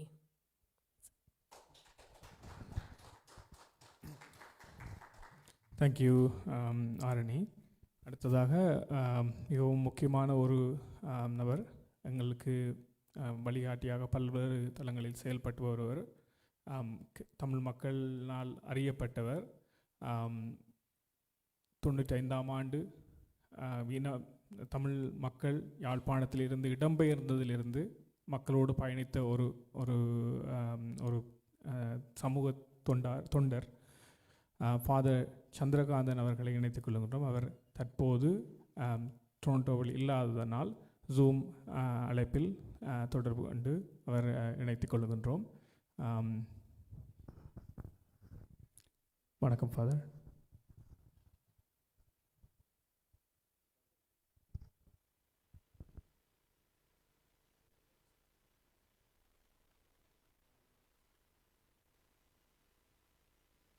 அனைவருக்கும் அன்பான வணக்கம். நேரடியாக உங்களோடு இந்த அரங்கிலே பங்கு பெற்ற முடியாமைக்கு வருந்துகின்றேன். 3 முக்கியமான விடயங்களை பற்றி கேள்விகளாக உங்கள் முன் நான் உங்களோடு இணைந்து சிந்திக்க விரும்புகின்றேன். முதலாவது கேள்வி, இந்த கொடுமையை பற்றி, இந்த கொடிய மரணங்களை பற்றி பேச எங்களுக்கு என்ன அருகதை உண்டு என்பது. 2வது, நினைவுகளுக்கு நாம் எவ்வாறு நீதி வழங்க முடியும் எங்களுடைய உள்ளத்திலே, இருதயத்திலே, வாழ்விலே, வார்த்தையிலே. 3வதாக, நாங்கள் எவ்வாறு தீமையையும் நன்மையையும் ஒருபோதும் ஒன்றிணைத்து பார்க்கக்கூடாது, பார்க்க முடியாது, பார்ப்பது மிகவும் தவறானது. இந்த 3ஐயும் பற்றித்தான் நான் முள்ளிவாய்க்கால் பெரிய பின்னணியிலும் முள்ளிவாய்க்கால் வரை இடம்பெற்று வந்த கொடுமைகளின் பின்னணியிலும் சில வார்த்தைகளை உங்களோடு பகிர்ந்து கொள்ள விரும்புகின்றேன். நேரம் கருதியும் எல்லோருக்கும் நீங்கள் அதிகமாக இதுவரை பேசியவர்கள் இளைஞர்கள், ஆகவே அவர்களுடைய நன்மை கருதியும் நான் ஆங்கிலத்தில் தான் இதை கூற விரும்புகின்றேன். So the 3 questions I like to reflect with you, which are basic questions and most fundamental in terms of responding to the singular question, are we not facing a situation where the genocidal intent has been the force behind all that we have been facing and all that had been happening until it reached its most extreme expression at Muள்ளிவாய்க்கால். Genocide did not begin and end at Muள்ளிவாய்க்கால். It is important that we look back into the very intent of the genocide, and that's why I say we individually and collectively ask ourselves, do we have a right to speak for the dead?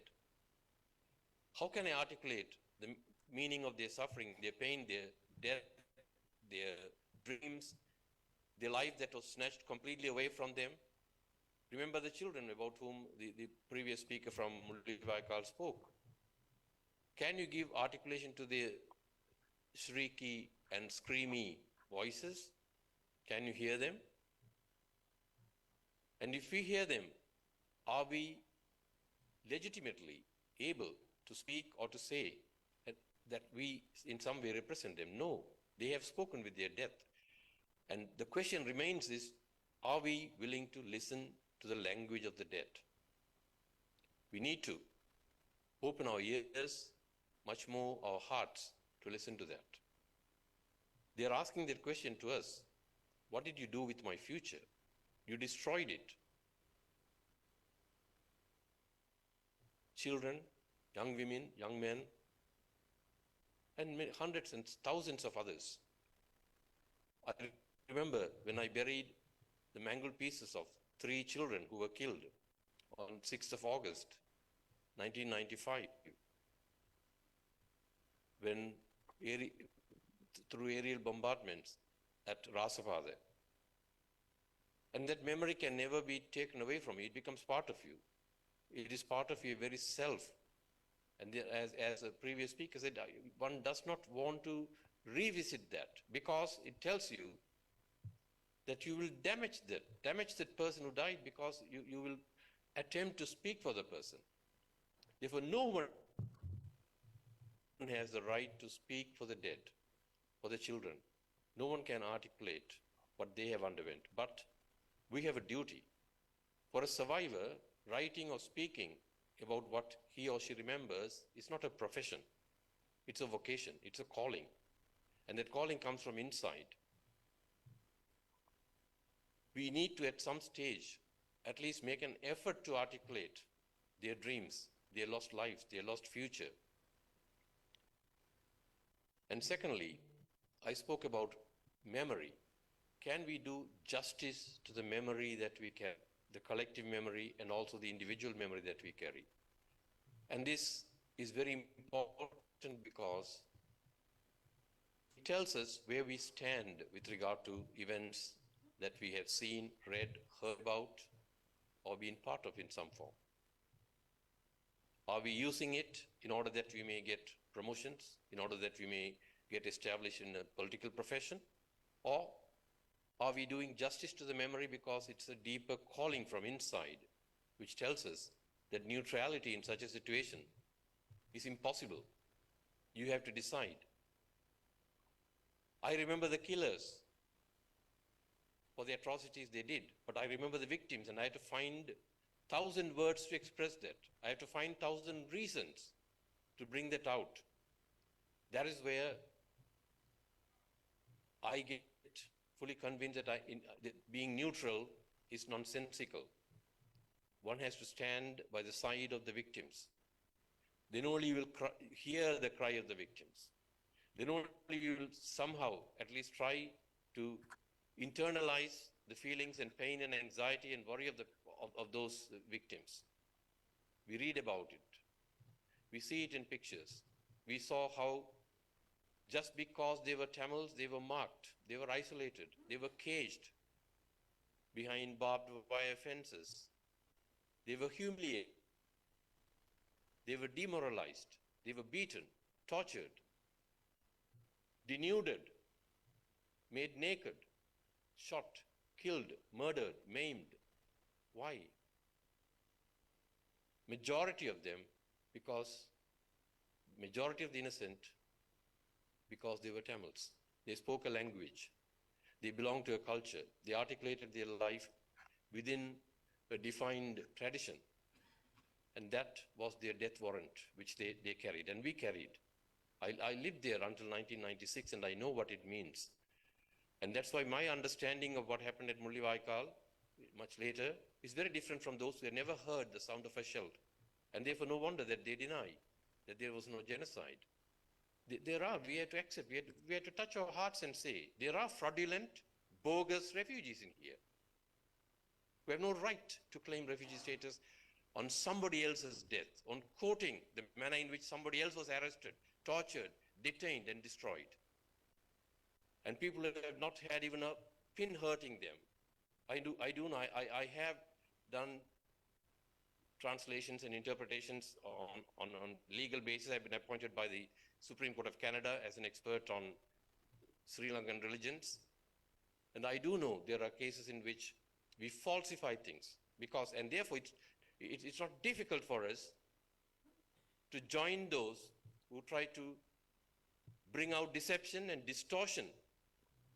And as it has been said that 1,000 lies can somehow camouflage the truth. And that's where we are.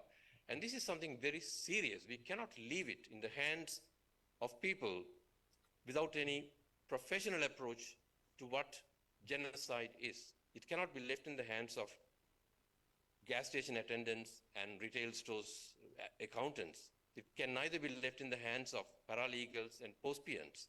It is far more important, it's far more serious. It deals with life and death of a community, of a people. And the dead will continue to disturb us.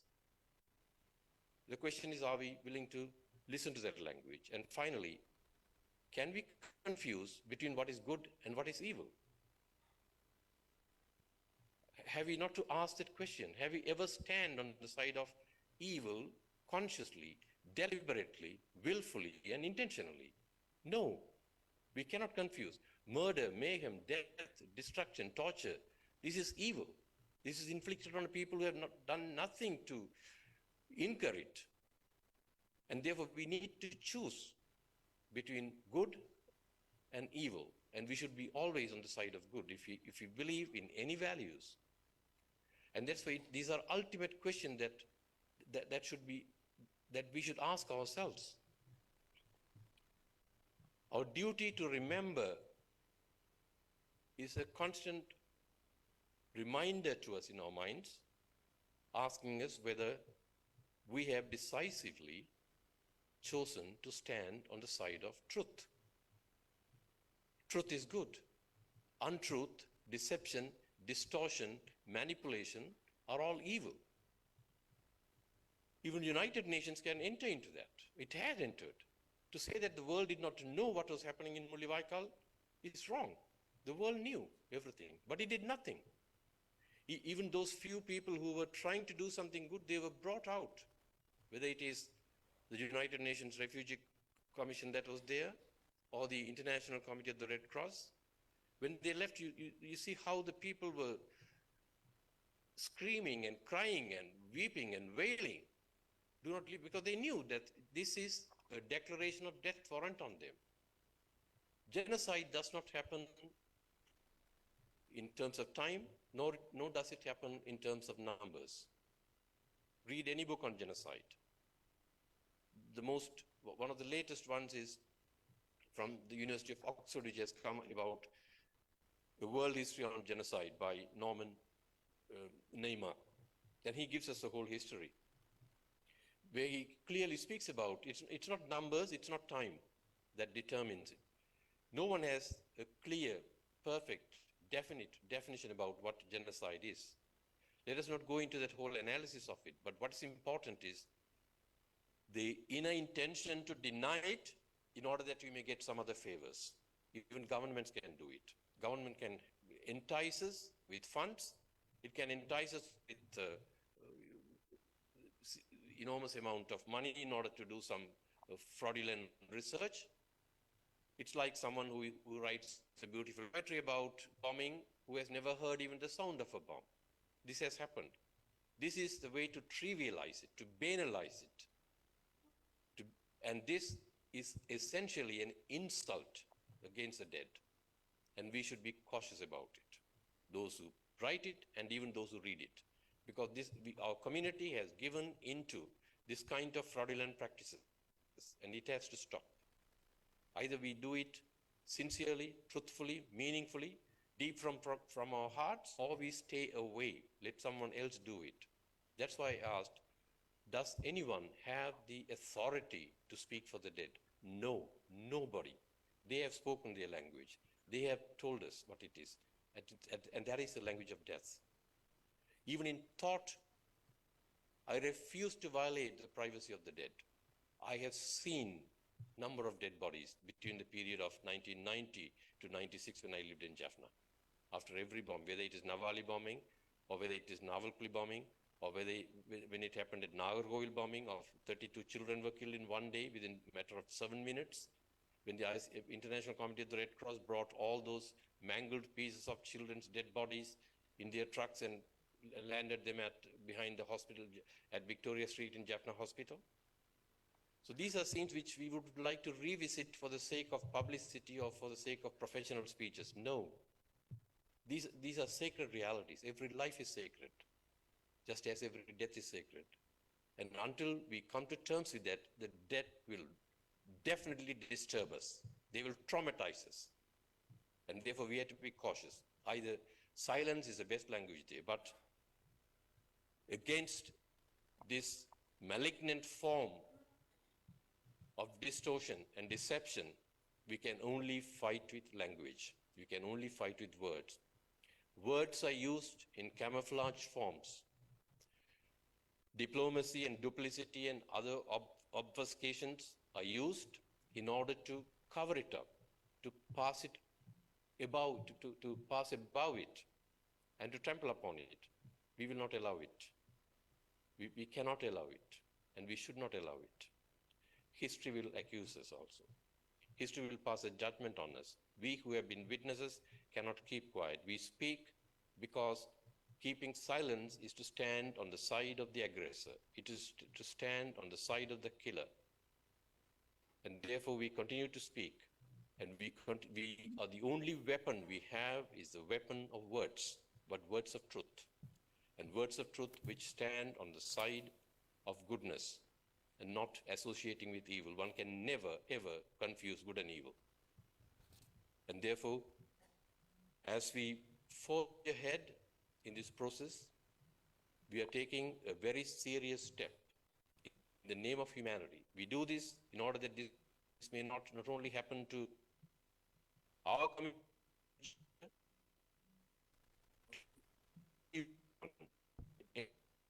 the world. In the early part of the last century, he was the first one to coin the word genocide. And look, the amount of objections that he had, and when he was there in the very same hall, he was in the balcony when the declaration was made. He was listening to it. And what are the nations that supported it? Not the biggest nations that have grown in their economy and in their power and in their world status. It was Russia, Yugoslavia, and other smaller nations that came forward to support it, to pass that legislation. And therefore it's important that what we start as a small step will become a giant step one day. Let us continue with truthfulness, with courage, and inner goodness. Thank you.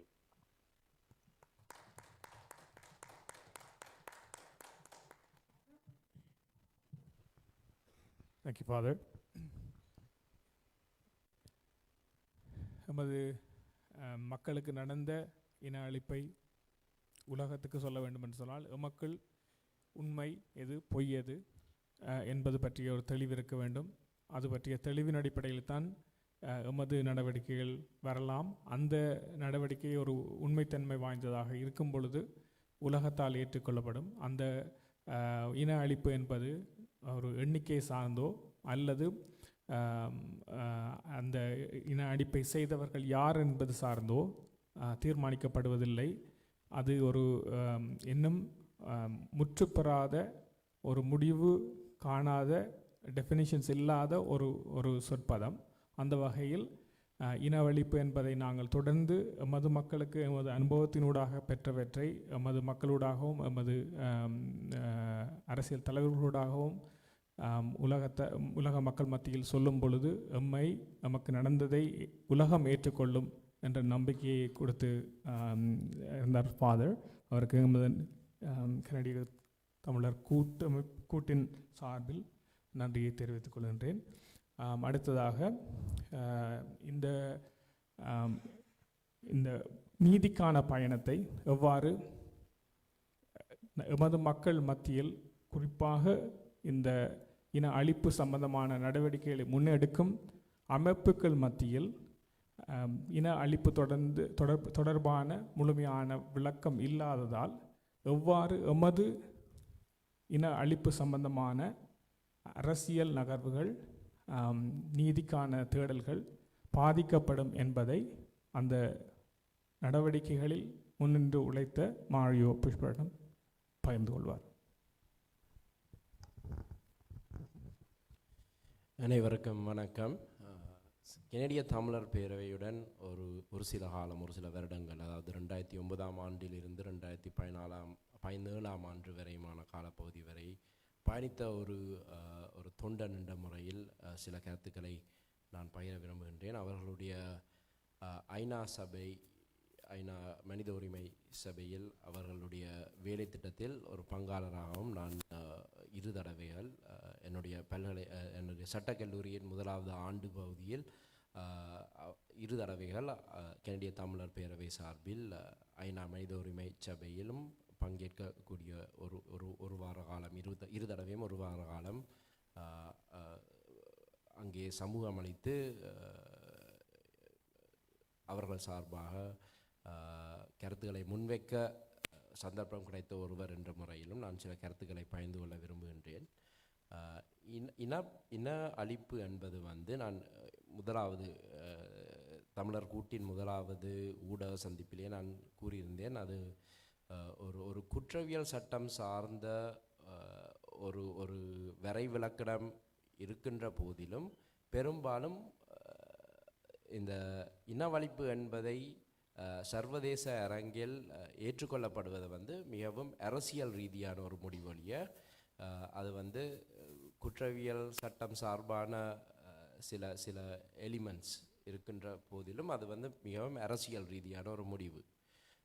மற்றது பல்வேறுபட்ட உலகளாவிய ரீதியில் பல்வேறுபட்ட தமிழ் அமைப்புகள், புலம்பெயர் தமிழ் அமைப்புகள் பல அந்த அந்த இனவழிப்பு என்ற வரைவிலக்கணம் மக்களுக்கு நடந்த ஒரு இனவழிப்பு என்பதை சர்வதேச அரங்கில் ஏற்றுக்கொள்ளப்பட வேண்டும் என்ற வேலை திட்டத்தில் பல காலமாக பல்வேறு வழிகளில் காய்நார்த்தி கொண்டு தான் வந்திருக்கிறார்கள். அவர்கள் எனக்கு தெரிந்த மட்டும் சில புலம்பெயர் தமிழ் அமைப்புகளின் முயற்சியால் அவர்கள் அந்த இன அழிப்பு நடைபெற்ற கால எல்லையை கூட நீடித்திருக்கிறார்கள். அதாவது எமது வரலாற்றில் 1900 இலங்கையின் வரலாற்றில் சுதந்திரத்துக்கு பிறகு நடந்த பல்வேறுபட்ட நிகழ்வுகள்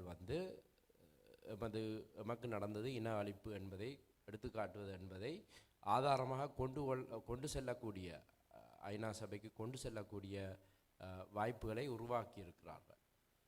அப்படி இருக்க பல்வேறுபட்ட எமது கனடா நாட்டில் பல்வேறுபட்ட அரசியல் மட்டங்களில், அது மாவட்ட ரீதியாக இருக்கட்டும், மாகாண ரீதியாக இருக்கட்டும், கல்வி சபைகளாக இருக்கட்டும், எமது பாராளுமன்றத்தில் கூட மே 18 இன அழிப்பு நாளாக பிரகடனப்படுத்தப்பட்டிருக்கிறது எமது கனடிய அரசாங்கத்தால் 2 வருடங்களுக்கு முன். அப்படி இருக்கத்தக்கதாக எமது சமூக அமைப்பு ஒன்று அந்த வார்த்தையை பிரயோகிக்க சங்கடப்படுவது எமக்கு மிகவும் கவலையும் கோபமும் உருவாக்கின்ற ஒரு விடயமாக இருக்கின்றது.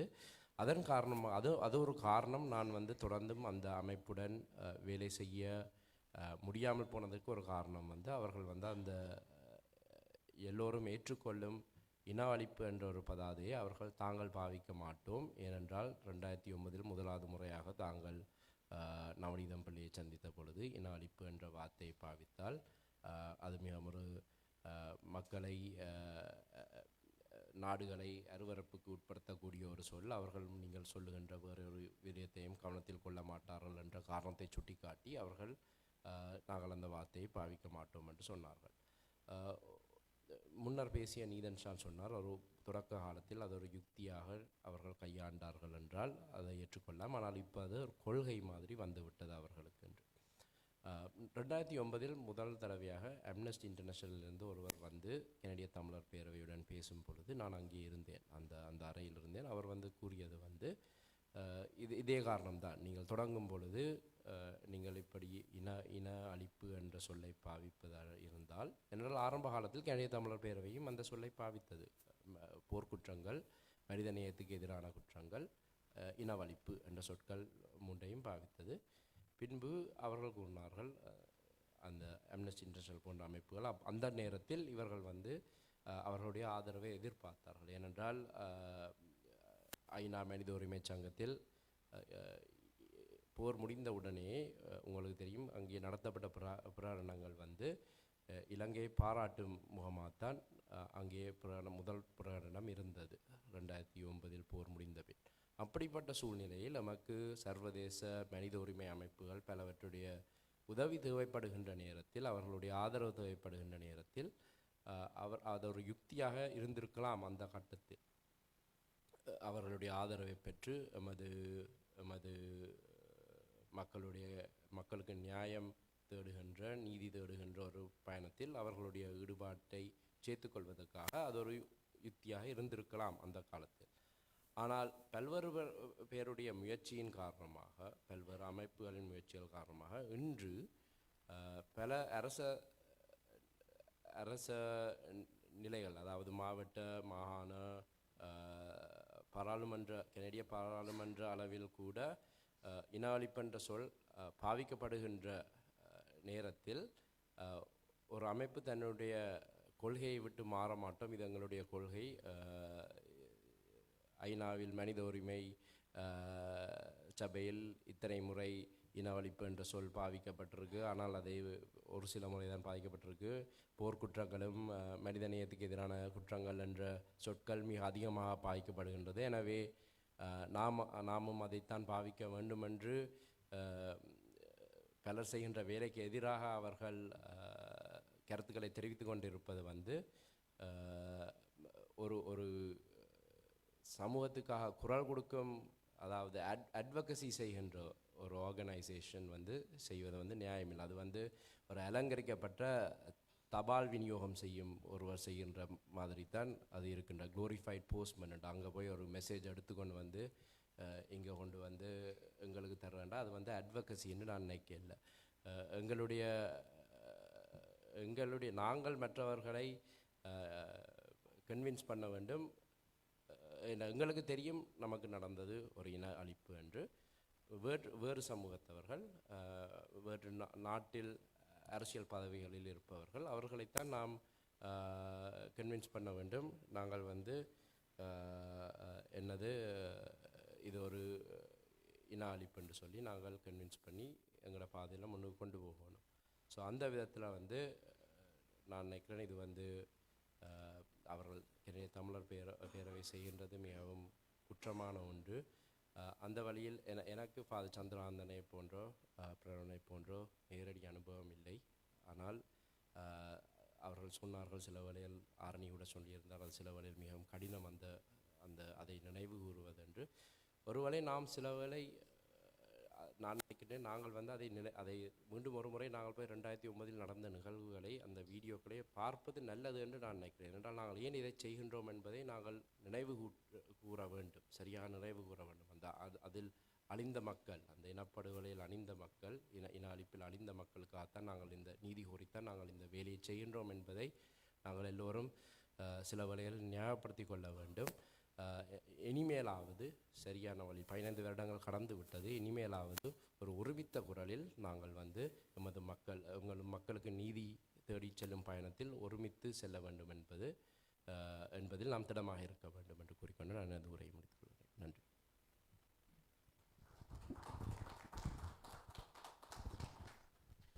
அனைவருக்கும் மீண்டும் வணக்கம். நேரம் கடந்து கொண்டிருக்கின்ற காரணத்தினால் சில குறிப்பான விஷயங்களை மிகவும் எனது இறுதி கருத்துக்களாக சொல்லிவிட்டு இந்த நிகழ்வை நிறைவுக்கு கொண்டு விரும்புகின்றோம். முதலாக நான் தொடங்க முதல் சொன்னது மாதிரி இந்த நாள் மிகவும் முக்கியமான நாள். இந்த மாதம் மிகவும் முக்கியமான மாதம். இனப்படுகொலையால் பலியாகியிருந்த பல்லாயிரக்கணக்கான மக்களுக்கு நமது அஞ்சலிகளை செலுத்தி இந்த நிகழ்வை நாங்கள் நடத்தி கொண்டிருக்கின்றோம். ஆனால் இந்த நிகழ்வை நடத்துவதற்கான தேவை எங்கிருந்து வருது என்று பார்க்கும்பொழுது, கடந்த வருடம் டிசம்பரில் நாம் இந்த செயற்பாட்டை கனடிய தமிழர் பேரவை உலகத் தமிழர் மன்றத்துடன், அதாவது வேர்ல்ட் தமிழ் ஃபோரம் WTF என்ற குளோபல் தமிழ் ஃபோரம் என்ற அமைப்புடன் இணைந்து இமயமலை பிரகடனம் என்ற பெயரில் ஆரம்பித்த போது கனடிய தமிழர் பேரவை மேற்கொண்ட ஒரு தலைப்பட்சமான நடவடிக்கைகளால் நாங்கள் அனைவரும் மிகுந்த அதிர்ச்சியும் ஏமாற்றமும் அடைந்தோம். CTC எமது சமூகத்துடன் எந்த ஆலோசனையும் இல்லாமல் இமயமலை பிரகடனத்தை புத்த மத தலைவர்களுடன் இணைந்து செய்தது மற்றும் இலங்கை அரசாங்கத்துடனானவர்களின் ஈடுபாடு, குறிப்பாக மஹிந்த ராஜபக்ஷவுடனான அவர்களின் சந்திப்பு என்பன மிகவும் கவலை தரக்கூடியதாகவும் எமது மக்களின் அரசியல் சமூக விருப்புகளை கருத்தில் கொள்ளாதது என்பது எமது மக்களுக்கு மிகுந்த கரிசனையை உண்டு பண்ணியும் இருந்தது. கனடிய தமிழர்களை அர்த்தமுள்ள வழியில் ஈடுபடுத்த தவறியதன் காரணமாக இத்தகைய ஒரு தவறான நடவடிக்கை பேரவைக்கு சாத்தியம் ஆனது என்பதை ஒரு கூட்டாக நாங்கள் அடையாளம் கண்டோம். அவர்களின் உறுப்பினர்களை ஈடுபடுத்துவதற்கும் அவர்களின் சொந்த உறுப்பினர்களுக்கும் பொது சமூகத்திற்கும் பொறுப்பு கூறுவதற்கும் அமைப்புக்கு தேவையான கொள்கை, நடைமுறைகள் மற்றும் கட்டமைப்புகள் உள்ளன என்பதை உறுதிப்படுத்த CTCயின் சீர்திருத்தம் தேவை என்பதையும் நாங்கள் கண்டறிந்தோம். அவர்களின் செயல்களில் வெளிப்படையாக இருக்க வேண்டும் அவர்கள் என்பதையும் வேண்டி நின்றோம். கனடிய தமிழர் கூட்டாக ஒன்றிணைவதன் நோக்கம் CTCயினது ஜனநாயகம், பொறுப்புக்கூறல் மற்றும் வெளிப்படைத்தன்மை ஆகியவற்றை மேம்படுத்துவதற்கும் அதன் இலக்குகள், குறிக்கோள்கள் மற்றும் முன்னுரிமைகளை அமைப்பதில் சமூகத்துடன் தொடர்ந்து ஈடுபாட்டை உறுதிப்படுத்துவதற்கும் கட்டமைப்பு மாற்றங்களை உள்ளாக்கியிருப்பதற்கும் உறுதி செய்வதற்கும் மட்டுமே. மேலும் இச்செயற்பாட்டில் தொடர்ச்சியாக மக்களின் கருத்துக்களை உள்வாங்கி CTC தம்மை சீர்திருத்தி உண்மையாகவே கனடிய தமிழர்களின் குரலாக மாறுவதற்கு தேவையான நடவடிக்கைகளை எடுக்குமாறு CTCக்கு அழைப்பு விடுத்திருந்தோம். சமூகத்தின் குரல் எங்களோடு உள்ளடக்கப்பட்டு பல்வேறு தளங்களில் ஊடாக அதை உறுதி செய்திருந்தோம். அது தொடர்பான விஷயங்களில் நாங்கள் தொடர்ந்தும் கவனம் செலுத்தி வருகின்றோம். இமயமலை பிரகடனத்தை திட்டத்தை தாங்கள் இலங்கையில் உள்ள அமைப்புகளிடம் ஒப்படைத்துள்ளதாகவும் CTC பகிரங்கமாக ஒப்புக்கொண்டுள்ளதை நாங்கள் கவனத்தில் எடுத்திருக்கின்றோம். இமயமலை பிரகடனத்தின் தொலைநோக்கு இலங்கை மக்களுடன் கலந்தாலோசித்து வடிவமைக்கப்படும் என்ற CTC அறிக்கை மீண்டும் வலியுறுத்தியுள்ளது. அவ்வாறு இலங்கையில் உள்ள தமிழ் மக்களின் பூரணமான பங்கு பற்றுதலுடன் அங்கு நடக்கும் எந்த ஒரு நல்லிணக்க முயற்சியும் நடக்க வேண்டும் என்பதில் நாங்கள் மிகவும் உறுதியாக உள்ளோம். மிக சமீபத்தில் CTC அதன் உறுப்பினர்கள் மற்றும் பொதுமக்களுக்கு ஒட்டாவாவில் உள்ள பார்லிமெண்டில் ஒரு நிகழ்விற்கான அழைப்பை அனுப்பியது. இந்த அறிக்கை ஒரு இனப்படுகொலை நடந்ததை ஒப்புக்கொள்ளவில்லை என்பது மட்டுமல்லாமல் மிக முக்கியமாக இனப்படுகொலையை செய்தவர்கள், அதாவது இலங்கை அரசாங்கம் என்பது பற்றிய எந்த குறிப்பும் அந்த அழைப்பில் இருந்திருக்கவில்லை. இது போன்ற அறிக்கைகள் மற்றும் செயல்கள் நீதியை பெறுவதற்கும் இனப்படுகொலை செய்தவர்களை பொறுப்பு வைப்பதற்கும் மேற்கொள்ளப்பட்டு வரும் முயற்சிகளை குறை மதிப்பிற்கு உட்படுத்தும் சாத்தியக்கூறுகள் உள்ளதால் இது மக்களின் உடனடி கவனம் தேவை சம்பந்தப்பட்ட ஒரு பிரச்சனை என்று நாங்கள் உணர்ந்தோம். எமது அமைப்பு ஒன்று வெளிப்படையாக எமது மக்களுக்கு நடந்த இனப்படுகொலையை முன்னிறுத்தி இந்த நினைவு நிகழ்வை நடத்த முயலாதது இனப்படுகொலை போரில் உயிர் பிழைத்தவர்களுக்கும் உயிரிழந்தவர்களுக்கும் பாதிக்கப்பட்டவர்களுக்கும் அதிக வலியை, குறிப்பாக பாதிக்கப்பட்டவர்களுக்கும் பிழைத்தவர்களுக்கும் ஏற்படுத்தியதாக நாங்கள் உணர்ந்தோம். இந்த விஷயத்தில் தேர்ந்தெடுக்கப்பட்ட அரசியல் பிரதிநிதிகள் மற்றும் எங்கள் சமூகம் என்பவற்றின் ஒன்றுபட்ட குரல் CTC சரியான பாதையை தேர்ந்தெடுக்க இனியாவது உதவும் என்று நாங்கள் நம்புகிறோம். வெவ்வேறு துருவங்களாக செயல்பட்டு வரும் எமது சமூக அமைப்புகளை ஒன்றிணைத்து செயல்படுவதற்கான வழிகளை கண்டறிய எங்கள் சமூகத்தைச் சேர்ந்தவர்கள் போராடி வருகின்றனர். மேலும் ஒரு கூட்டாக எங்கள் செயல்பாடுகள் எப்போதும் எங்கள் நிறுவனங்களின் போதாமையை முன்னிலைப்படுத்தப்படும் நோக்கத்துடன் இருந்தன. எமது செயல்பாடுகள் ஒருபோதும் சமூக போலீசாராகவோ அல்லது ஒரு சமூக அமைப்புகளை சேதப்படுத்துவதாகவோ அல்லது அது பற்றிய செயல்பாட்டில் ஈடுபடுவதாகவோ இருக்கக்கூடாது என்பதில் நாங்கள் மிகவும் உறுதியாக உள்ளோம். இந்த நேரத்தில் ஒரு செய்தியை சொல்லிவிட்டு நான் உங்களுக்கு மேலும் சொல்ல விரும்புகின்றேன். கனடிய தமிழ் மக்கள் பிரதிநிதிகள் என்ற வகையில் நாங்கள் அனைவரையும் அழைத்திருந்தோம். அந்த வகையில் சிலர் தங்களுடைய இங்கு வர முடியாமைக்கான காரணங்களை எங்களுக்கு தெரிவித்திருந்தார்கள். திரு லோகன் கணபதி அவர்கள் தற்பொழுது பார்லிமெண்ட்டில் நடந்து கொண்டிருக்கிற செஷனில் அவர் கலந்து கொண்டு இருக்க வேண்டிய சூழ்நிலை இருப்பதால் அவர் ஜூமில் கலந்து கொள்வதாக முதல் தெரிவித்திருந்தார். ஆனால் அவரால் இன்னும் அதனுடன் இணைந்து கொள்ள முடியவில்லை. அதே போன்று மற்றவர்கள் இருவர், விஜய் தணிகாசலம் மற்றும் யுவனிதா நாதன், இவர்கள் இருவரையும் நாங்கள் அழைத்திருந்தோம். அவர்கள் தங்களுடைய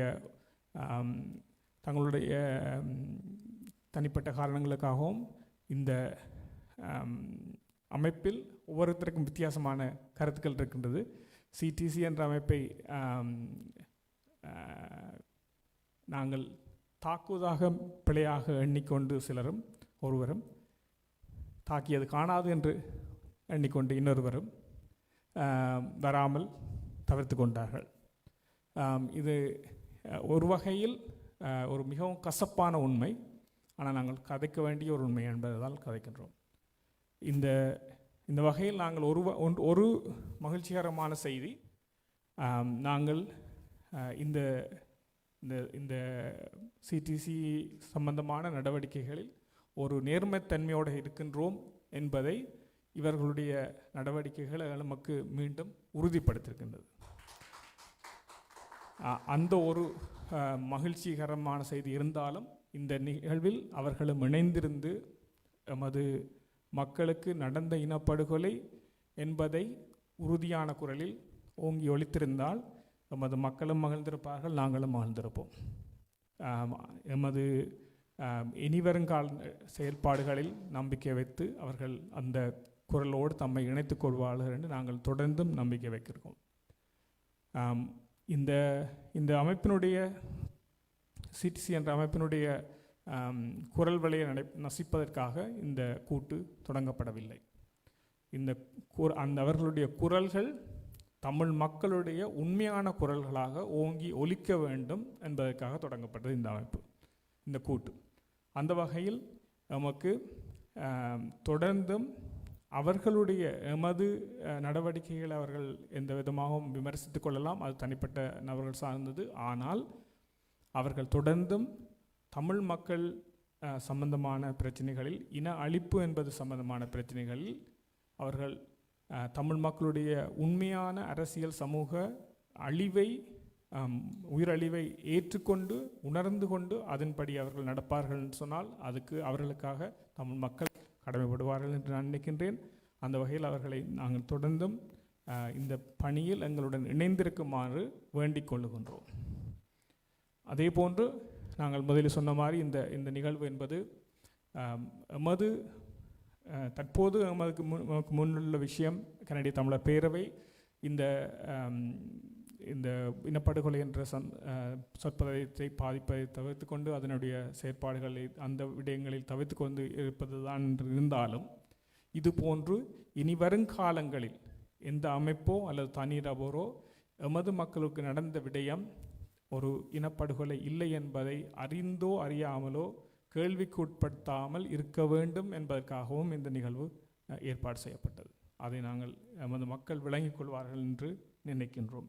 இங்கு தமிழ் மக்களாலும் எமது கனடாவில் வாழும் அனைத்து மக்களாலும் மற்ற இனத்து மக்களாலும் தெரிவு செய்யப்பட்ட அரசியல் பிரதிநிதிகள் அவர்களுடைய எமது மக்களுடைய பிரதிநிதிகளாக தங்களுடைய குரல்களை ஓங்கி ஒலித்திருந்தார்கள். அதை நீங்கள் கேட்டிருந்தீர்கள். இனியும் இந்த மாதிரியான ஒரு குழப்ப நிலை எமக்குள் வேண்டாம். அடுத்ததாக நான் சொல்ல விரும்புவது, மே 9ஆம் தேதி கனடிய தமிழர் பேரவையினால் கனடியன் பாராளுமன்றத்தில் நடக்கவிருந்த நிகழ்வை அவர்கள் இரத்து செய்ய தீர்மானித்துள்ளார்கள். அந்த செய்தியை நாங்கள் மகிழ்ச்சியுடன் ஏற்றுக்கொள்கின்றோம். தமிழர் இனப்படுகொலை விவகாரத்தில் தங்களின் நிலைப்பாட்டை தெளிவாக எடுத்துரைக்கும் ஒரு அறிக்கையையும் வெளிவிடுவார்கள் என்று நாங்கள் நம்பிக்கையுடன் காத்திருக்கின்றோம். அந்த அறிக்கை மே 18க்கு முன்னர் வரும் என்று சொன்னால் எமது மக்களும் அது பற்றிய முழுமையான தெளிவை அடைவார்கள் என்பதையும் அவர்களுக்கு நாங்கள் இந்த கணத்தில் நினைவுபடுத்த கடமைப்பட்டுள்ளோம். மே 18, 2022 ஆண்டு அன்று கனடா பாராளுமன்றத்தில் இனப்படுகொலையை அங்கீகரித்துள்ளது மற்றும் எண்ணற்ற தனி மனிதர்களின் உழைப்பால் தமிழர்களின் இனப்படுகொலை பல்வேறு மட்டங்களில் அங்கீகரிக்கப்பட்டுள்ளது. 70 ஆண்டுகளுக்கு மேலாக தொடர்ச்சியான கட்டமைப்பு, கலாச்சார, அரசியல் ஒடுக்குமுறைகளாலும் படுகொலைகள், இனக்கலவரங்கள், கொலைகள் மற்றும் மனித உரிமை மீறல்களின் வலிமிகுந்த வரலாற்றை உள்ளடக்கிய இனப்படுகொலை பிரச்சினை குறிப்பாக எமது சமூகத்திற்கு ஒரு வாழ்க்கை அனுபவமாக உள்ளது என்று நாங்கள் நம்புகிறோம். தமிழரின் மனதில் இது பற்றிய எந்த குழப்பமும் இல்லை. எங்கள் சமூக அமைப்புகள் இந்த பிரச்சினையின் தீவிரத்தை புரிந்து கொண்டு பாதிக்கப்பட்டவர்கள் மற்றும் உயிர் பிழைத்தவர்கள் சார்பாக ஆற்றுப்படுத்தல், நீதி மற்றும் பொறுப்புக்கூறல் ஆகியவற்றிற்காக திறம்பட செயற்பட வேண்டும் என்பதை நாங்கள் உறுதிப்படுத்த விரும்புகிறோம். இந்த நேரத்தில் இந்த முக்கியமான பிரச்சனையிலும் சிடிசியின் சீர்திருத்தத்திலும் நாங்கள் தொடர்ந்து ஈடுபடுவோம்.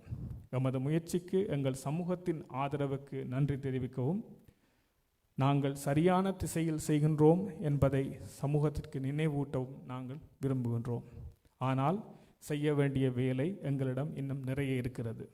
அந்த வகையில் உங்களின் தொடர்ந்த ஆதரவும் நமக்கு தேவை.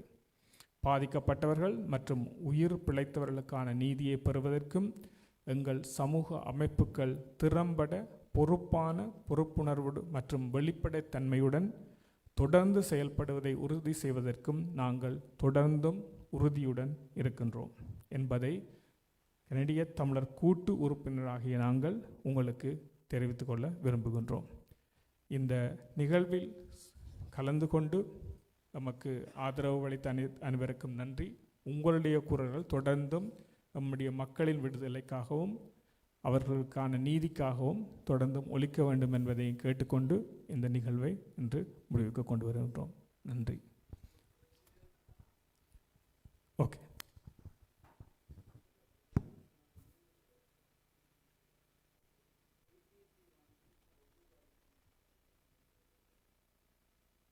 டேவிட் பூபாலப்பிள்ளையும் இன்டெலிஜென்ஸ் ஆடையும் கண்டிருக்கிறார். இதுக்கெல்லாம் ப்ரூஃபை நான் டாக்டர் சாந்தகுமார் கொடுத்தேன்னா 1 வருஷத்துக்கு முதல். அப்போ இவ்வளோ காலம் அங்கே நீங்கள் போனீங்கள். அடுத்தது எங்களோட முதல் அலுவல் எங்களோட ஜெனசைடை ப்ரூவ் பண்ணுறது தான். இவையில் திருத்துறது எங்களோட வேலை இல்லை. இதுதான் எந்த இது. இவ்வளோ நாளும் எங்கே போனீங்களோ தெரியாது. திடீரென்னு எல்லாரும் வந்திருக்கிறீங்க ஒரு கூட்டம். ஓகே, நீங்கள் என்ன கலந்து கொண்டதுக்கும் உங்களோட கருத்துக்கு நன்றி. தேங்க்யூ. சொல்ல மாட்டேன். இல்லை, நாங்கள் இந்த கேள்விக்கு நாங்கள் ஏற்கனவே பதில் சொல்லிட்டோம். நாங்கள் எங்கே போயிருந்தோன்றதையும் நான் சொல்லிட்டேன். அதுக்கான இந்த கனடிய தமிழர் பேரவை என்பது போலீஸ் பண்ணுறதுக்கான எங்களோட வேலை இல்லை. அவர்கள் இலங்கை அரசாங்கத்துக்கான ஒரு இன்டெலிஜென்ஸ் ஆர்கனைசேஷன் சொன்னால் அது நீங்கள் சிசிஸ் அமைப்புடன் செய்து தொடர்பு கொண்டு அவரிடம் தெரிவித்துக் கொள்ளுங்கள். நன்றி. ஓகே, நன்றி.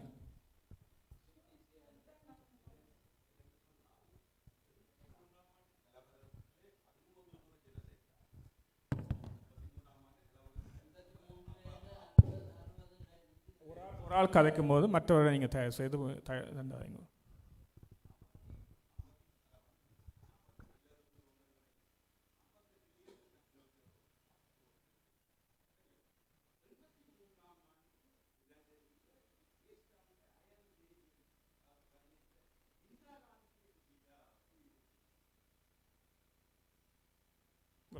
ஸோ இது அதான் எங்களுடைய பாயிண்ட் பண்ணால், இந்த விஷயம் சம்பந்தமாக நாங்கள் தொடர்ந்தும் இது இனப்படுகொலையா என்றதில் நாங்கள் நேரத்தை வீணாக்கக்கூடாதுன்றதான் எங்களோட பேசணும். அதான்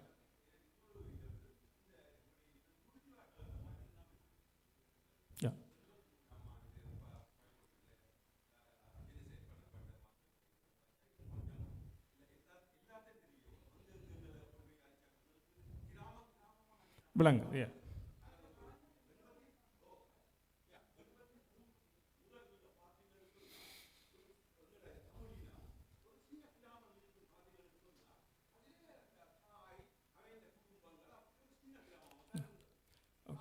அண்ணா உங்களோட கருத்துக்கள். ஓகே, இது வந்து லைவாக போய்கொண்டிருக்கிறேன்னா உங்களோட கருத்துக்கள் விளங்குது எங்களுக்கு. அப்படி ஏதாவது இந்த ஆக்கப்பூர்வமான கருத்துக்கள் இருக்குமென்னு சொன்னால் பின்னுக்கு நிற்கணும், அவையோட நீங்கள் கதைச்சு கொள்ளுங்க.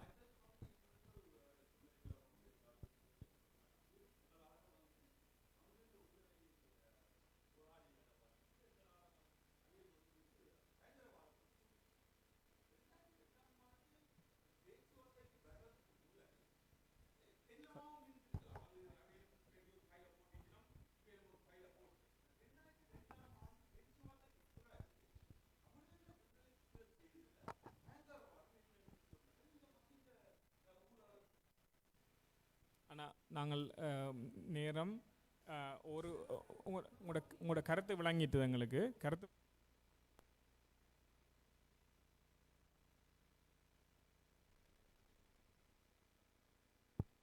ஓகே, உங்களோட கருத்துக்கு நன்றி அண்ணா. நாங்கள் இது வந்து ஒரு மக்கள் கலந்துரையாடலாக நாங்கள் ஏற்பாடு செய்யலை. இது வந்து ஒரு லைவில் போய்கொண்டிருக்கிற இதுண்டு. உங்களுடைய கருத்துக்கு நன்றி. நாங்கள் இதை முடிச்சு கொண்டு உங்களோட தனிப்பட்ட இதில் காட்சி கொள்கிறோம். நன்றி அண்ணா.